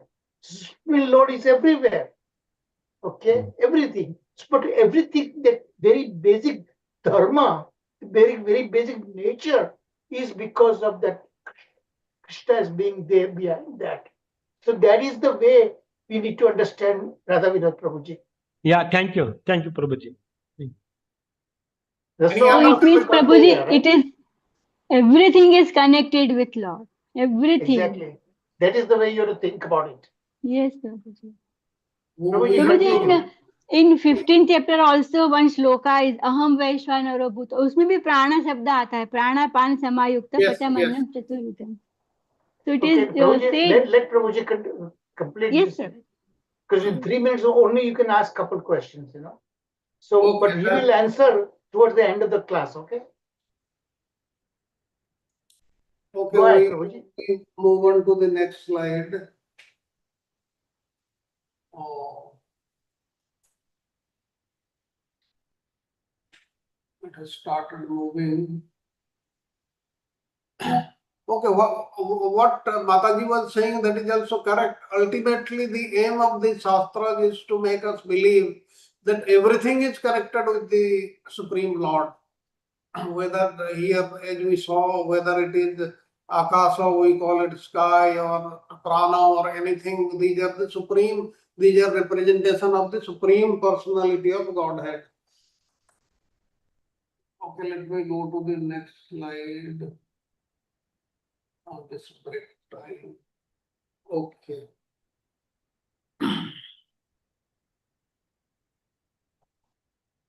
Okay.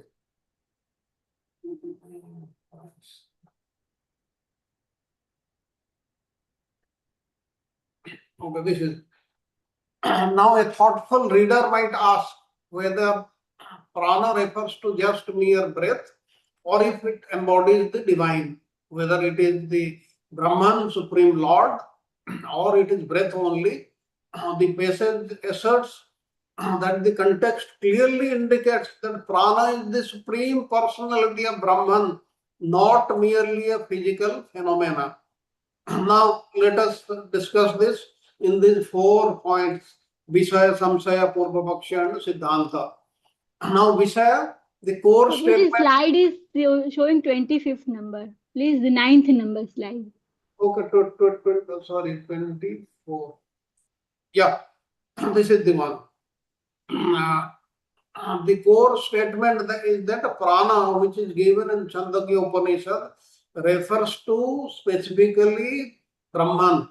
And this assertion emphasizes that prana is not merely a physical force, but has a deeper spiritual significance, acting as the source from which all creations emanate.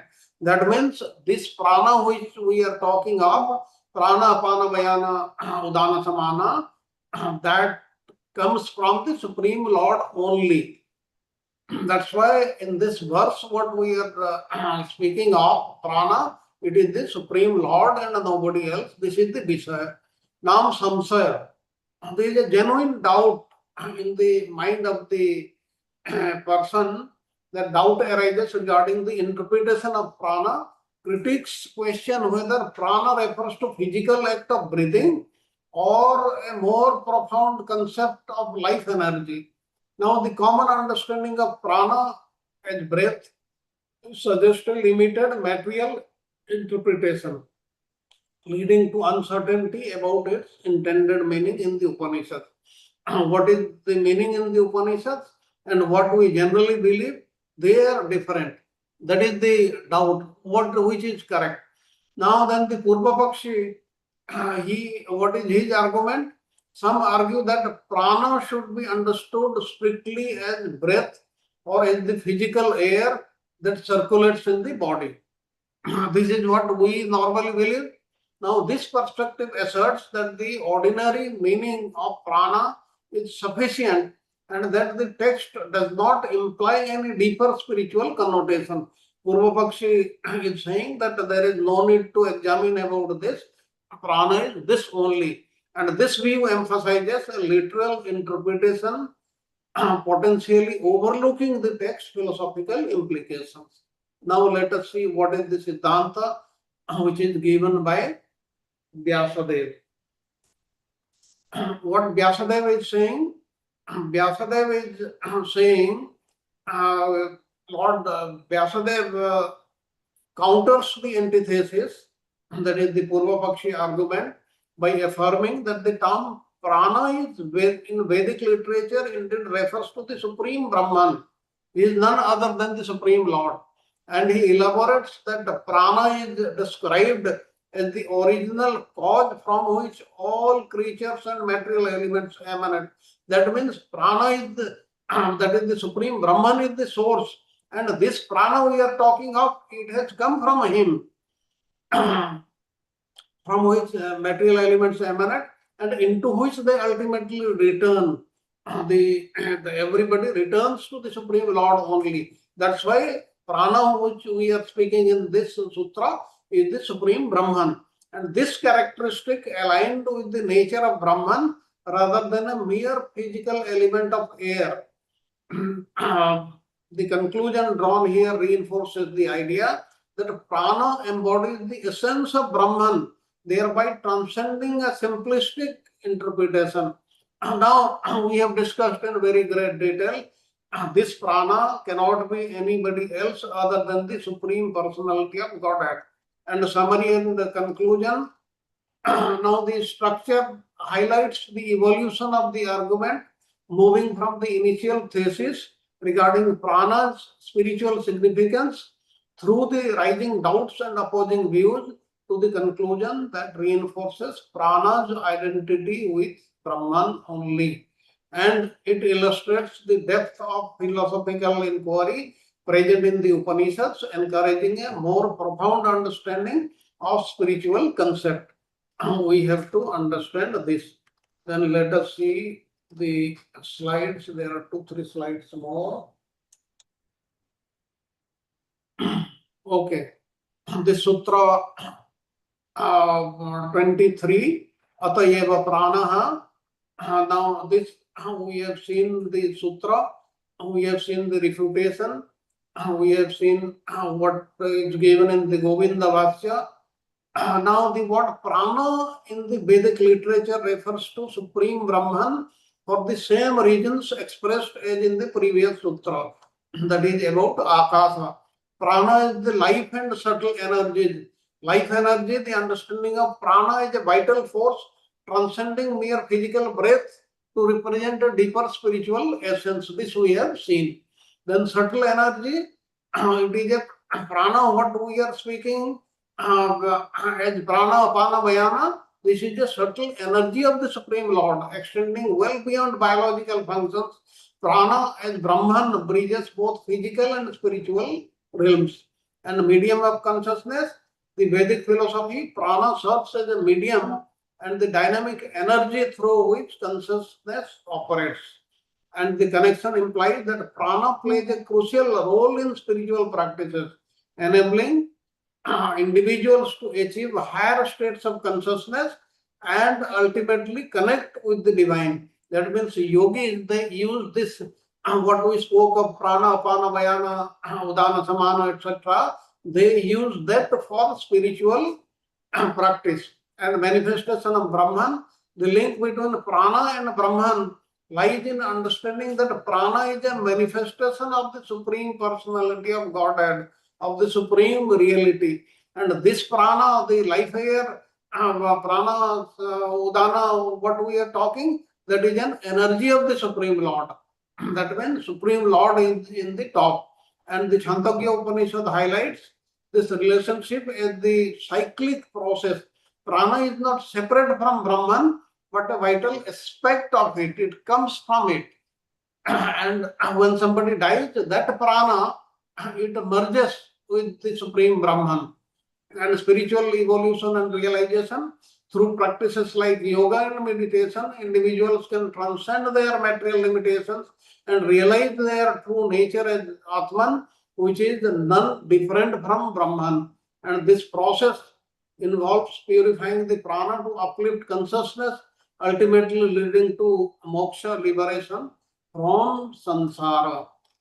Okay, let us see another 2-3 slides.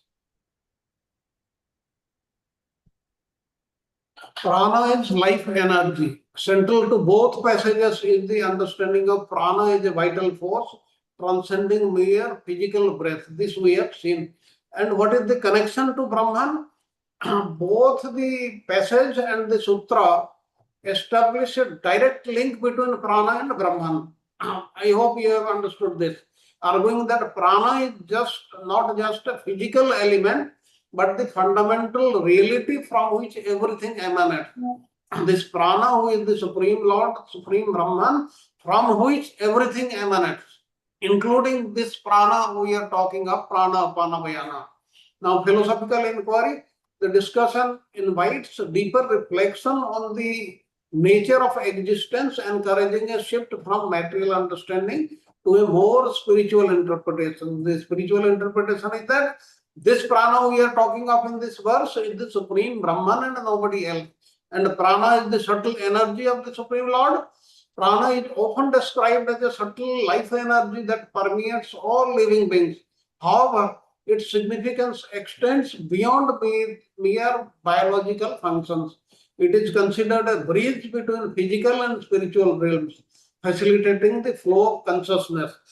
Recognizing prana is Brahman directly informs one's meditation technique by encouraging practitioners to align their focus with the understanding that prana embodies the divine essence.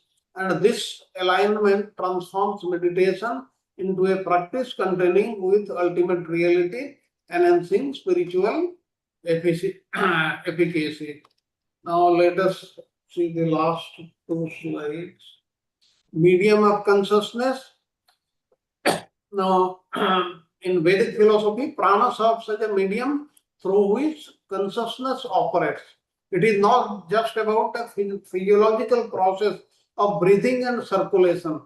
Prana is the dynamic energy that animates the soul. And this life energy first facilitates awareness, which in turn enables perception and spiritual experiences. And what about manifestation of Brahman? The link between prana and Brahman lies in the understanding that prana is a manifestation of the supreme reality. Just as Brahman is the source of all existence and consciousness, prana is the expression that existence in the realm of life. We are existing because of this prana. Now this prana goes away from the body loses consciousness, we say the individual has died. Now Chandogya Upanishad highlights this relationship by stating that all material elements emanate from prana and ultimately return to it. That means it has to be the Supreme Lord only.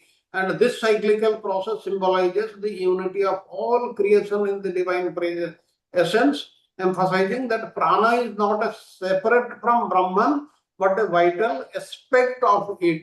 It is a vital aspect of the Supreme Brahman. Let us see the last slide of today. Spiritual evolution. Prana is also associated with the concept of spiritual evolution and self-realization. And by understanding and mastering prana through the practices like yoga and meditation, individuals can transcend their material limitations and realize their true nature as soul or Atman, which is none different from Brahman. This has to be understood very, very clearly. This we discussed today. And this process involves purifying prana to uplift consciousness, allowing one to experience oneness with Brahman. And the control of prana is thus seen as a means to attain liberation from the cycle of samsara. Then you may ask, we are not supposed to practice yoga in this the time. Then how to purify ourselves? We can purify ourselves by uttering the name of the Lord, that is chanting and hearing about Him and sadhu sangha, like all these practices. And in conclusion, what is being said, prana is not only life force, but a profound spiritual essence that connects individuals to the supreme reality Brahman. It serves as a conduit of consciousness, facilitates spiritual evolution, and symbolizes the interconnectedness of all existence. that this prana and the Supreme Brahman, they are connected.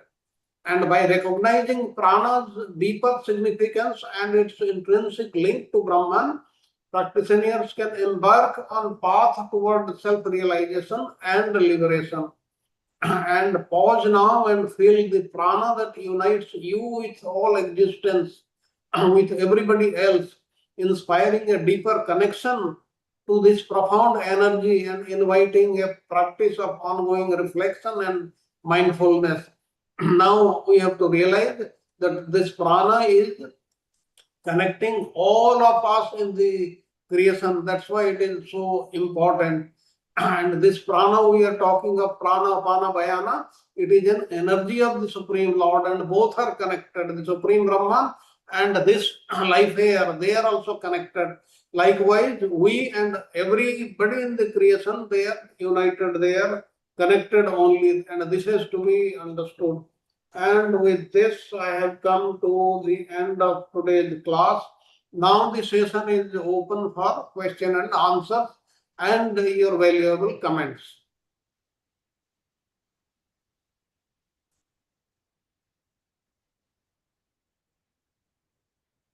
Prabhuji, you have done so superbly. Many of you may not know this class, this lesson was supposed to be delivered by Nitya Sakhi Mataji. And Yeah. she was not able to come and she did not inform any of us. So Prabhuji barely had 24 hours, and not 24 hours, because you cannot count night, right? One has to sleep.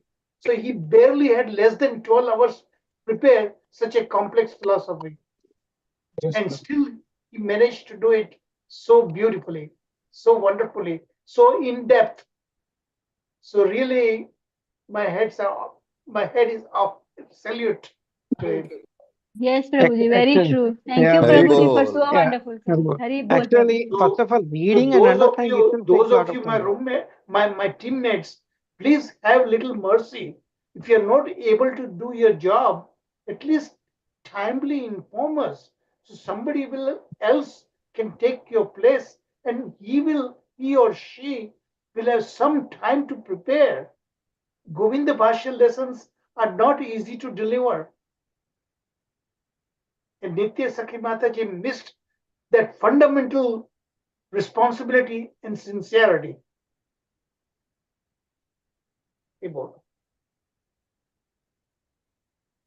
Now you must have realized how everything is getting connected to the Supreme Lord. And that is what is the aim of all these shastras, to make us realize that everything is connected with the Supreme Lord, and if something is not connected with Him, and that is useless. That is not to be spoken of, that is not to be thought of, that is not to be talked of. Yeah, Prabhuji, this is so nice. You put up so nicely, as Prabhuji, Charu Prabhuji also explained. It's difficult, and because each term, I see the depth of understanding you have. I can take the line and again repeat like what you are speaking. That means you are, and it's not easy to read and interpret. You did so nicely, Prabhuji. So thank you for that. My only question, let everybody have. At the end, I'll come back. I ask the same question sometime because the prana we believe, and Charu Prabhuji is there. That's why I'm asking. My understanding, the soul, which is 1/10 thousand part of the hair, tip of the hair, that soul does not reside in the heart, but rather one of those vayus at the when we die, so called. The when soul leaves, the vayu also go, and everything is dead. So, is that correct, Charu Prabhuji? I asked to Charu Prabhuji some time back also. Prana and soul are different, but they are part and parcel. You have to consider in its entirety. One has to understand. Now, ether, prana, all these things, the basic elements, as I was explaining to you, the basic dharma. What is the dharma of a water? To wet. Yeah. What is the dharma of a fire? To burn. Yes. So that comes from the Supreme Lord that many of you don't seem to realize. Whosoever we are, the very basic nature, everything comes from the Supreme Lord. The very basic What is the sun? Sun god is the deity, okay? He is that one of the demigods. And what is a modern science said the sun star is basically it's a nuclear reactor going on. But that is not what we need learn from Shastra. Shastra Yonivat. From Shastra is like a yoni, like a womb. Everything superior spiritual knowledge comes from Shastra. So that tells us that nuclear reactor, the energy, everything comes from the Supreme Lord, not just because it's just physics phenomena. Everything really comes, and that spiritual entity that is being there, Brahman, Paramatma, Bhagavan, without being Bhagavan being there, even the very basic nature, basic dharma of anything and everything cannot exist. Yeah. That No, is what Prabhuji, we need to understand. yeah, my question was not that. My question was the soul floats in one of these vayus. That was my question. Floats. Exactly. Yeah. But prana is not just because just prana is not the soul. The soul exists. Yes. Because the prana goes with it. In the living body, the prana acts as that, okay? But the soul is not like, you should not think that soul cannot exist if there is no prana. No, it remains floats. It's correct. Floating there in the living body, right here, and the living symptoms is because of the soul. Yes. And the soul is also there, totally dependent on the Supreme Brahman, Paramatma. Yes, Prabhuji. Thank you. Thank you. The prana is also known as a consciousness. Our consciousness is Jagrut Chetna, Prabhuji. Right, Prabhuji? No, soul is the ultimate cause of consciousness. Is the symptomatic presence. Soul, unless soul is there, prana and everything is not the consciousness. Consciousness is coming from soul being there. Okay, Prabhuji. And soul cannot function without the super soul being present there. Every living entity, if there is no, because remember we learned from creation, right? Paramatma enters right there in Prakriti, and when Paramatma comes, everything propagates, okay? If Paramatma is not there, creation cannot take place.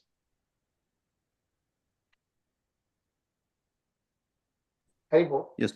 Hare Krishna, Prabhu. Thank you, Prabhu, Sharad Prabhu, for a wonderful class, as everyone said. To continue this Radha Vinod Prabhu's question. So, as per Charu Prabhu, the prana is the system of a body that is a 5 years prana, apana, samana, udana, vyana, all these stuffs. These are the but the soul there is are actually 10 elements are there, 5 10. primary, and then Yes, 5 the secondary. are there. Okay. So the soul is completely different, as Prabhu said. We can also connect that when in the explanation we also come to know that the prana is akash, also one way of understanding. To say that in the 13th chapter of the Bhagavad Gita, Krishna also say that when the prakriti, kshetra, while explaining this one, kshetra is a body. It doesn't mean that body only a body, but even the prakriti element is also a kshetra. Kshetragna is the only small portion of the influence the person can hold. Like I can lift my hand. No, I don't. Prabhu. Kshetra is the body. That body Yes. is the part of Prakriti. Yes. Body is the part of Prakriti. Yes. And Kshetragna is the living entity, the soul. And soul, the person. Paramatma, super soul, and the soul. Yeah. Kshetragna. Yeah. Kshetragna so is that a prana is? Kshetragna means what? Gna means one who knows. One who knows this body, that is the soul, but we know only partially our own body. Yes, sir. Whereas we don't know any other bodies, soul. Its own body, that also partially. But Paramatma knows all the bodies. Yes. And completely fully. So that we need to understand that. So Gna means one who knows. One Yes. who knows this kshetra is the soul, that is kshetragna. Yes, Prabhu. So So here the prana what's your is, question? What's your question actually? I mean, to extend that one, the prana is basically the is only influencing the only that 10 elements what we are talking, or it is something else in the broader aspect. We have the prakriti also. We are referring here as a prana. So that is No, what. prakriti is lifeless, Yes. but the life symptoms in that body being the part of prakriti comes from the soul being present there. Hmm. Okay. Okay, So Prabhu. the very Thank you. consciousness that we are talking about is because the soul, the very symptomatic presence of when the soul lives, bodies, everything is there, but body is dead. Then it is no more functions. Hmm. Only soul being present, and when soul lives, the life air also goes with it. Hmm. The Okay. mind, everything goes with it to the different Yes. body. Subtle body. Yeah. Yeah. Yes. Thank you, Manabuddhi Prabhu. Ahankar, that Yes. goes with it. Life air goes with it. Hmm. That is why we call प्राण गया ना प्राण गया इसको we हम लोग बोलते नहीं कि सोल गया, हम लोग बोलते कि प्राण गया. Yeah. Yes, That's what I- Prabhuji. Along with Paramatma. Thank you, Prabhu. परमात्मा Hare नहीं Krishna. कहीं जाता है, परमात्मा कहीं नहीं था. चालू प्रभु जी लेक्चर देंगे. परमात्मा तो ही इज प्रेजेंट एवरीवेयर. हमारा नहीं, सोल के मगर साथ हम जब परमात्मा. सोल शरीर छोड़ते हैं तो हमारे साथ जो हमारे अंदर परमात्मा है वो भी साथ ही जाएंगे ना. हमें गाइडेंस कौन देगा Prabhu ji? Yeah, Prabhu ji when we tell get about it. liberated, when we become liberated, then super soul also lives. Super Yes, soul sir. is only in the material existence to support the soul. When liberation comes, we drop subtle body also. We talk about when soul lives, along with the soul, man, buddhi, ahankar, and samskara only goes. We never talk about Yeah, as so long as super we are soul in, goes. as long as we are in material consciousness, Yes. when we have True. material desires, we remain going through this what is called samsara chakra. Samsara chakra, 8.4 million species of life forms Yeah. and 14 planetary systems. We keep rotating there until after when we become liberated, then we don't come back again. We go back to spiritual world. And super soul is only there in our material existence when we are here to help us, to guide us. Without super soul being there, soul also cannot function. Yeah, Prabhuji, this is a good question because what we talk, like a individual soul floats in the those 5 years. We talk about floats, but we never talk about location of a super soul and the description given just like a sunrise. No. He says that. Krishna said, where it coexists with the soul, right? Sarvasya cha hridaya sannivisto. Sarvasya cha aham sannivisto. He said, I coexist with the soul in the heart. Okay, heart means not just necessarily bacteria doesn't have a heart, right? Yeah. Spiritual heart. Central part of it. Okay, so technically we should not go into that. Technically, super soul also floats in those areas. But life where everything comes from him. Right, true. He's everywhere. Yeah, thank you. Yeah, you cannot take away so Paramatma. Yeah. Nothing can exist without Paramatma being there. And प्रभु जी वो Paramatma is shloka कह everywhere. सकते हैं हम. Sarvavyapi, all pervading. That's the very role of Paramatma. He is everywhere. There is no place where Krishna is not there. Yeah. Prabhu जी यहाँ पे हम ये श्लोका कह सकते हैं, ईश्वर सर्वभूतानां हृदय अर्जुन तिष्ठति भ्रामयन् सर्वभूतानां यंत्र रूढ़ानि मायया. Yes. Sharad Prabhuji, I'm sorry, it's your job to answer this question. Yes. No, Prabhuji. Very nicely explaining all these because things. I have written all these things, I've written several months back all these things. But see, I spent so much time in thinking and devising all these things. Everything is there in my head, and I've read ahead of time all the 558 sutras.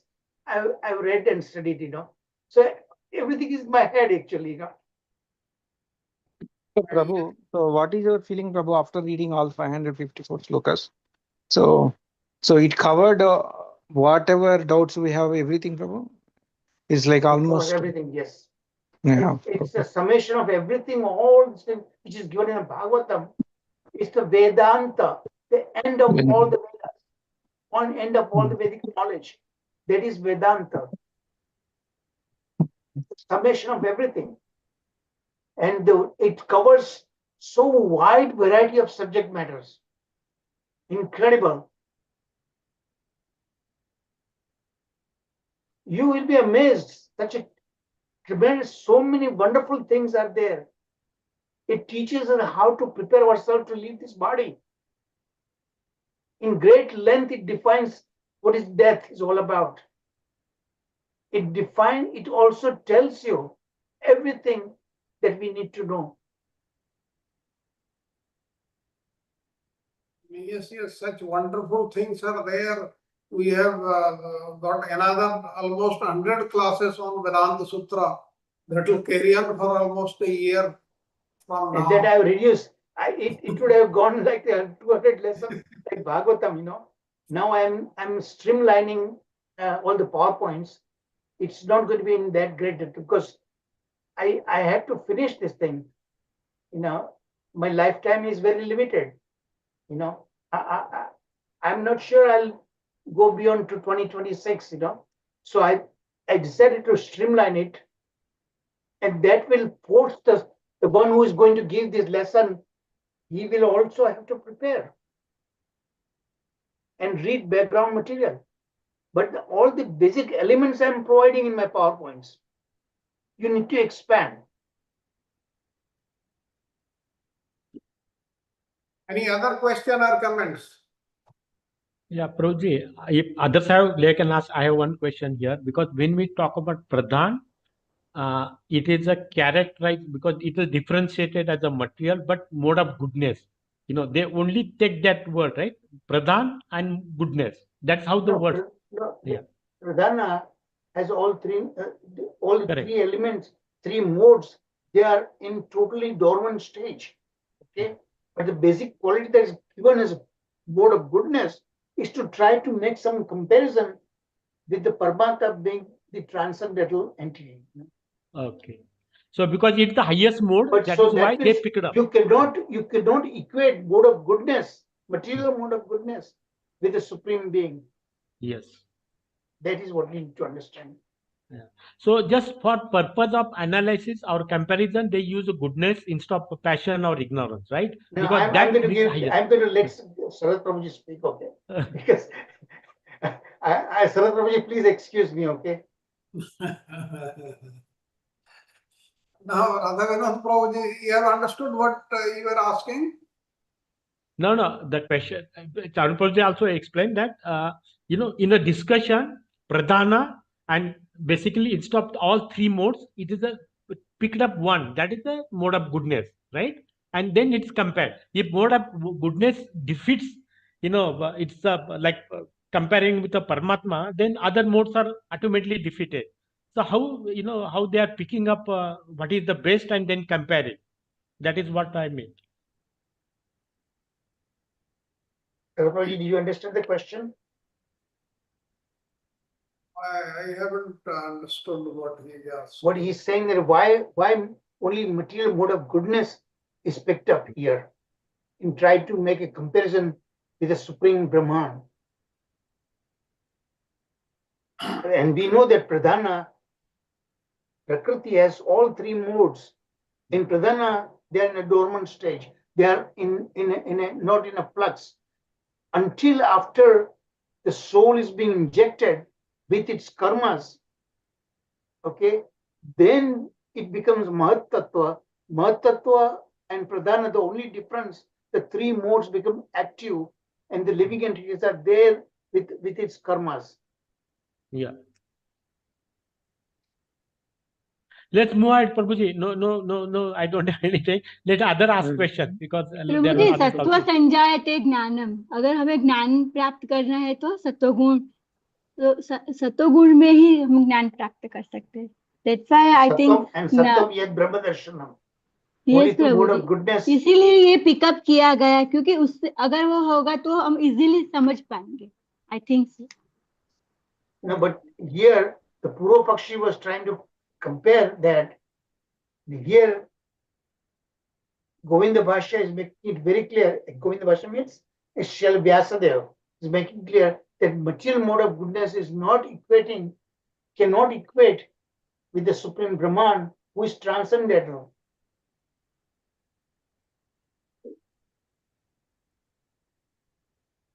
So Prabhuji, you pick up everything now, okay? Okay, bro. Okay. Hare Krishna, Prabhu. Am I audible? Yes. Yeah, wonderful class again. Very, very technical actually, right? No, we cannot hear you. I will Not switch. hearing, not Your clear. voice is breaking. Your voice is breaking. I will switch. That's it. Give me a minute. Yeah. Yeah, you can speak now, Prabhu. Yeah. Can you hear me now, Prabhu? Yes. Now it is clear. Yeah, thank you for the class. Very, very technical about Akash and the other prana, right? So they are like, yeah, the general conception has been, okay, these are material elements, but today you helped us link that they cannot be taken without a proper context and they also lead to Brahman, right? So that is there. Now, one thought or question is like, if these words also have like, material meaning, and there may be others also, and they have spiritual meaning also. Like, how do we differentiate for a layman without, if that makes sense? Like, I'm like, oh wow, so from here on, there are so many other technical terms, yoga and all. Then what principles should we apply so that we can get a proper, deeper meaning and point them towards Brahman rather than the literal meaning? Does that make sense? Yeah. You are saying how to understand them properly. Yes. Okay, the only way to go through rather follow your own sampradaya and from the commentary of the acharyas, because if even if we are saying there are 4 Vaishnava Sampradayas, if you hear the other the philosophy of the other Vaishnava Sampradayas, you will be totally confused. What is correct, what is not correct, like this. That's why we have to understand the true meaning from the words of a realized saint only, and not from anybody else. Then second, if we think we can study the books and interpret and understand, that is also not correct. That's why what is given in the Shastras, that has to be believed. First thing is we have to have first faith in that. Vishwas means faith. Once we have faith, then we believe what is given there, what is written, that is true. Otherwise, we will keep on debating in our mind and we will think that is wrong, that is right, and all that will remain confused only. That means the source has to be correct. And the person who is explaining, he has to be the correct person. That is the Guru, Sadhu Shastra. Guru Sadhu Shastra. Wonderful. Thank you, Prabhu.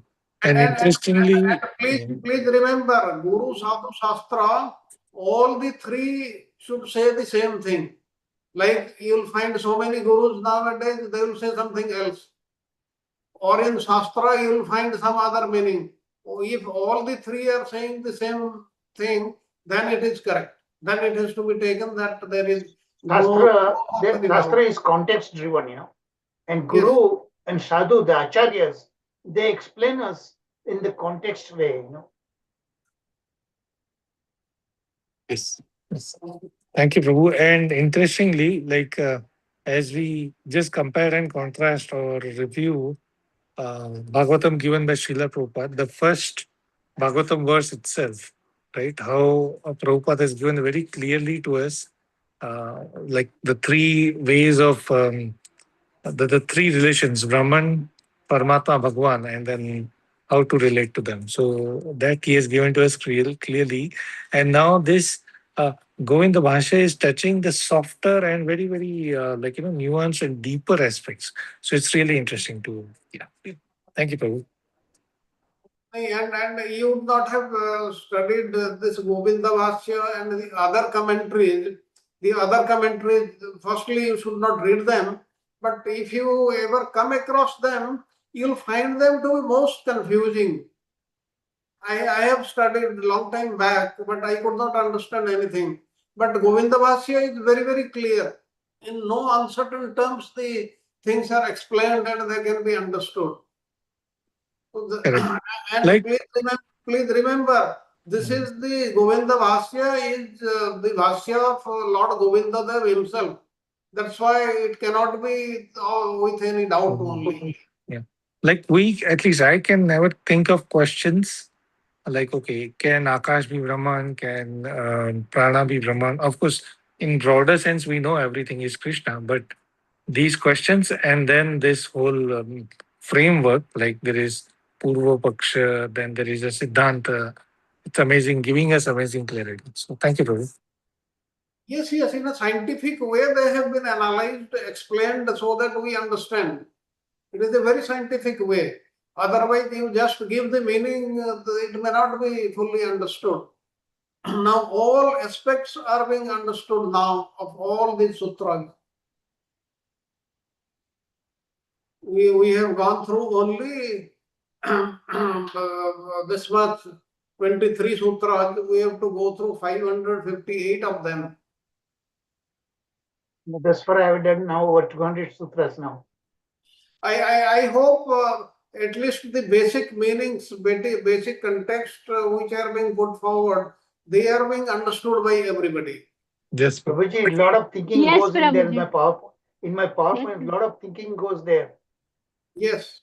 Nice words. Yes. You coupled very nice word. Each word can be interpreted, Prabhuji. If you want, I can pick up anything and talk about that word. So that's very beauty of each has specific meaning. Thank you for that. Yes. Yes. Thank you, Samta Prabhuji. Mataji Dandavat. wants to talk something. I think we are leaving her away out. Samta Mataji, any question or comments? Yes, Prabhuji. Thank you, Prabhuji. Dandavat Pranam. Such an amazing class. So please tell me if my understanding is correct.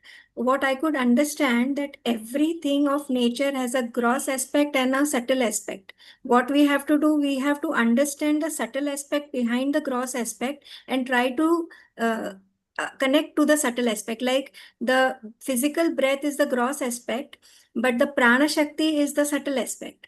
And using this prana shakti properly, we have to attain this.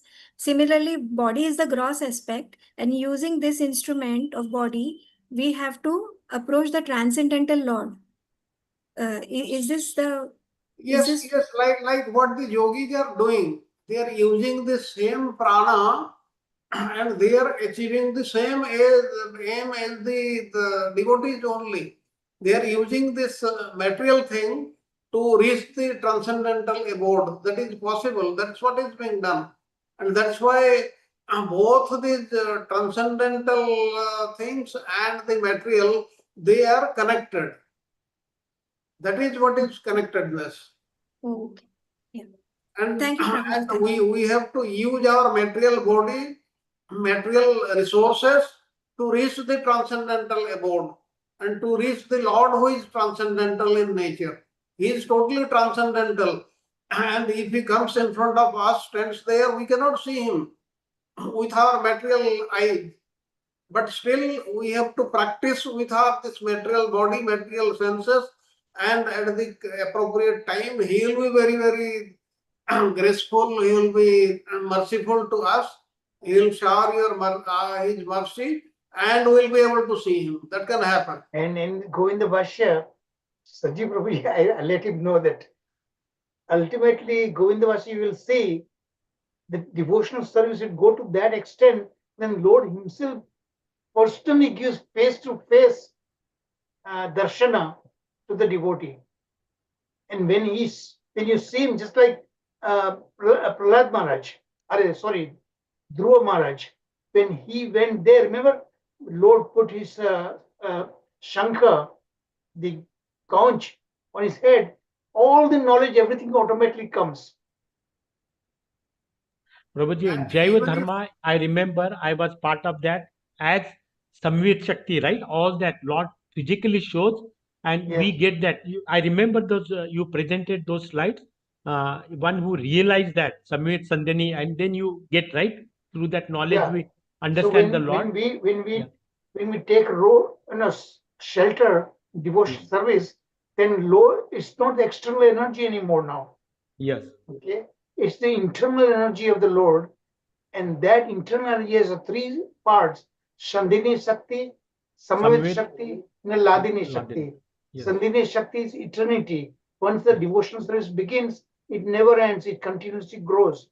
But the Samavit Shakti, that the knowledge giving Shakti, it gives all the knowledge how to come closer and closer to Him and make progress in the devotional platform. That verse is there, right? Correct. Tesham satati yuktanam bhajatam pratipurukam dadami buddhi yogam tam yena mama upayanti te, by which you can come to me. So that is Samvit Shakti is taking complete control of the living entity. Yeah, but then Jaiva Dharma, you gave that presentation almost 2 years or 3 years so nicely. Yeah. Once you come to that stage, we see the Lord face to face.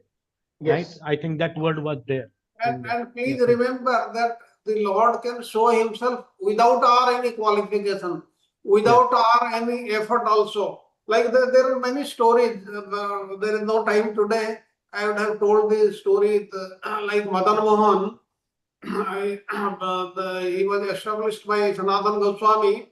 His story only how a Muslim devotee, his name was Kale Khan. He is very famous in Braja. Out of the Muslim devotees, he is one of the most famous, Kale Khan. How the Lord, in just 3 nights, he was so pleased that he brought his own prasad and gave it to him in his own utensils. That is possible. That is totally possible. But everything depends on our sincerity. You'll be amazed by the time we reach 558 Sutra, amazing depth of knowledge will all be exposed. Such a wide variety.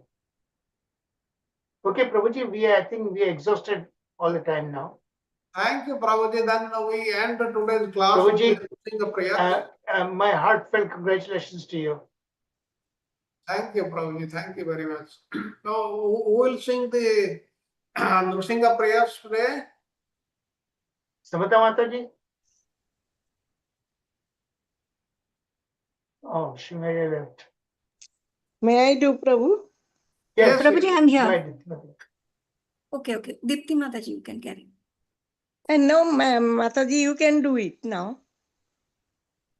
Okay, thank you, Mataji. I would love to. Thank you so much. Dandavat pranam. Shri Narasimhadeva भगवान की जय, प्रहलाद महाराज की जय, श्री पुरुषोत्तम मास की जय। नमस्ते नरसिंहाय, नमस्ते नरसिंहाय, प्रहलाद लाददायिने, प्रहलाद लाददायिने, हिरण्यकशिपूर्वक्षः, हिरण्यकशिपूर्वक्षः, शीलटङ्कानखालये, शीलटङ्कानखालये, इतो नरसिंहा परतो नरसिंहा, इतो नरसिंहा परतो नरसिंहा, यतो यतो यामि ततो Narsimha. Yato yato yami tato Narsimha. Bahir Narsimha, Hridaye Narsimha. Bahir Narsimha, Hridaye Narsimha.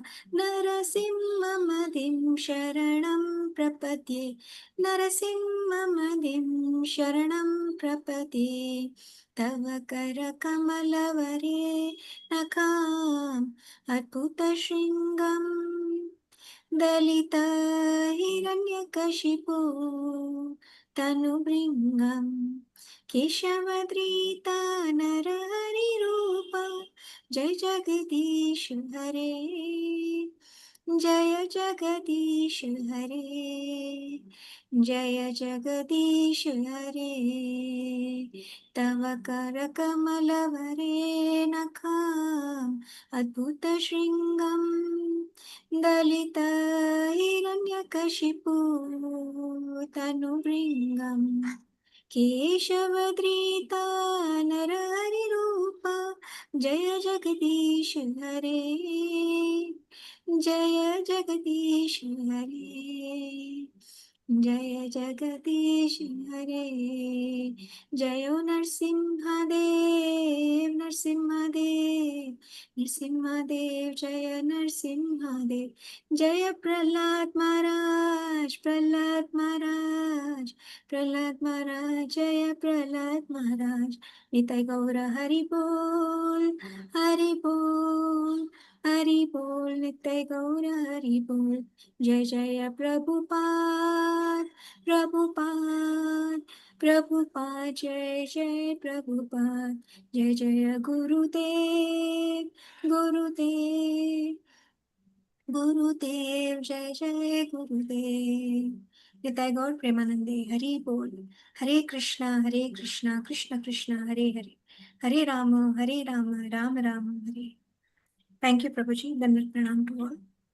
Thank you very Thank you, much. Prabhuji. Thank you. And I'll meet you all next Sunday only because I am going to Mayapur. Then A wonderful yatra, So Prabhuji. wonderful, Yeah. Prabhuji. Wonderful. Prabhuji, I Prabhuji. send you a message. There's a bus directly from Puri to yes. Mayapur. Because otherwise you go to the airport, I did all that long and it's a very comfortable overnight bus is there and goes to the campus directly, Mayapur. We are going by air to Calcutta, and from Calcutta by the road, the ISKCON is sending the vehicle. So that is also that is also very comfortable. I have gone that way also. Prabhuji, pray for all of us. Yes, Prabhuji, wish you a very good yatra. Thank you very much. Thank you. Hare Thank you, Prabhuji. Hare Thank you, Krishna. Prabhuji. Hare Krishna. Hare